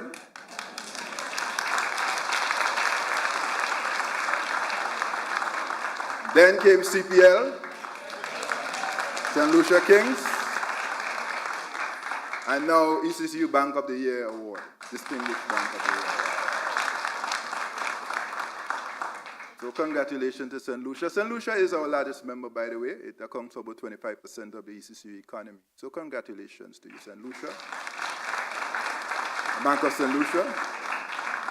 And the third thing I'll say about the awards is that we introduced last year the award for SMEs, small, medium enterprises, small businesses. And the main premise for that award, the main determinant of that award, is the support of our banks for our partial credit guarantee program. If you've never heard of it, very simply put, we launched this program in October 2020, middle of the pandemic, to support small businesses. You can get up to $700,000 as a guarantee through your bank, credit union, or development bank. Not all of our credit unions are participating. They're now coming on board. A couple of our development banks have already started. Development Bank in St. Lucia, Grenada Development Bank, for sure those have started. Others are hopefully going to come online. But it's open to everyone. And we are very keen to see more take-up of that program. To date, we've had about 130 guarantees, about 37 in Grenada, I believe about 35 in St. Lucia, and then St. Vincent, and that's the, and we have 2 in St. Kitts and Nevis. We want to see more take-up of that program. The loans issued so far around value around 15 million, 1.5. The guarantees around 12, 1.2. Our initial hope was that we'd at least be able to do 250 guarantees of about $30 million in value and then press on. So I'm being very direct with our banks tonight. We need you to take this program and move it along a lot faster. So for all of you who don't know, it is simply through your bank, credit union, or development bank, you go for a loan based on certain qualifying criteria, you can get a guarantee of, say, 75 or 80%. If it's a $100,000 loan, $100,000 loan, the guarantee could be around $80,000. And we found this is very important because many of our small businesses struggle to bring either collateral, certainly don't have a track record, and many do not have the connections to get the loan. We cannot double the size of our economies, the big push, without small businesses. Small businesses are essential. Small businesses account and are the single largest source of employment in our currency union. That is also true in the United States, the largest economy in the world. So there's a deliberate strategic move by our central bank with the Partial Credit Guarantee Corporation. I want to recognize the chairman of the corporation, Mr. Michael Spencer, who's here, and the board members, some of whom are here. There's a deliberate move by us to support small businesses. We've made the move. Now it's your turn. Banks, credit unions, and others. Governments have supported us through this program. They have invested. Now we need to see the results of that investment. That's all I wanted to say on that. Obviously, I'm unashamedly making a plug for the program because of what it needs to do for our region, and this is why it is now one of the awards that we give at the Bank of the Year Awards. Let's see who gets it next. Last year it was Republic Grenada. This year it's Bank of St. Lucia. Let's see who gets it next year. I put on the challenge. Let me see what you have next year. We'll see, God willing. Ladies and gentlemen, I'm between you and the break and refreshments, and therefore I'll say no more for now. Tomorrow morning we will convene the conference, and I'll have a few more words to share at the opening plenary. But suffice it to say, I want to thank everyone for your full participation. I'm told this is one of our bigger turnouts of Sawata Ludu's lecture, and I know there are many online who are enjoying the lecture and enjoying the ceremony, the award ceremony, and I want to thank all of you on behalf of all of us here at ECCB. It is a pleasure to serve you. It is a joy to serve you. We delight in serving you. and we want to do even better. So continue to give us the feedback, because around here we say feedback is a gift. And every day we challenge ourselves, because we have to make a distinct choice. We either going to curse the darkness or light a candle. Every day you must choose to light a candle. That's what we try to do around here. You see those awards that were mentioned, the 6, 7, how many awards we've gotten in the last 5, 6 years? It's a deliberate, we don't set out ourselves to get awards. We're grateful. But we are very clear-minded about the need for us to strive for excellence, to drive innovation, and to light candles. That is what we must do together. And I'll close with something I've always said. It's a little anthem around here by now, and it's an original quote of mine. As a region, we cannot change our history, nor can we change our geography. But together, we can and must elevate our development trajectory through innovation and collective action. Thank you. God bless you all.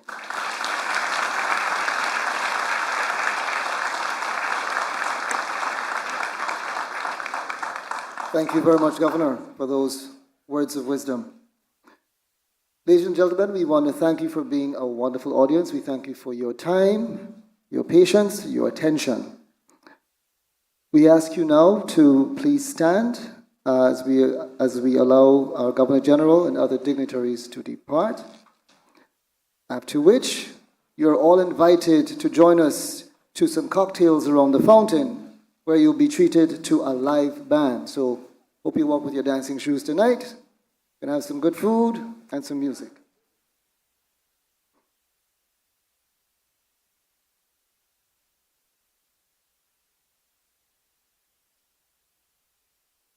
Governor and other dignitaries, please feel free to depart.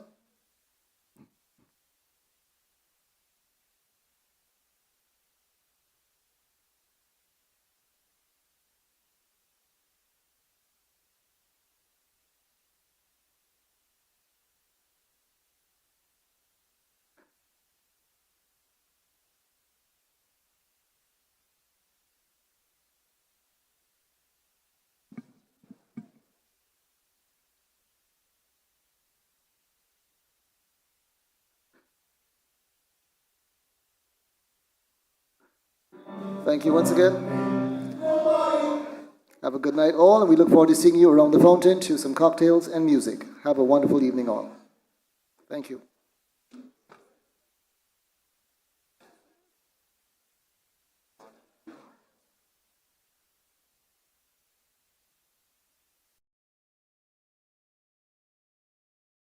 Book of Ephesians. Make some noise. Anybody gonna miss Ephesians? I'm gonna miss Ephesians. I've been in Ephesians since March. I may never read Ephesians again, just like to let it rest in my spirit for what God did through that book. So we're gonna jump into Ephesians 6. But before I do that, I wanna tell you, next week we are starting likely one of the most significant series we've ever done besides Ephesians. And we are starting a series called Radical Generosity. Radical Generosity. All my broke people, make some noise.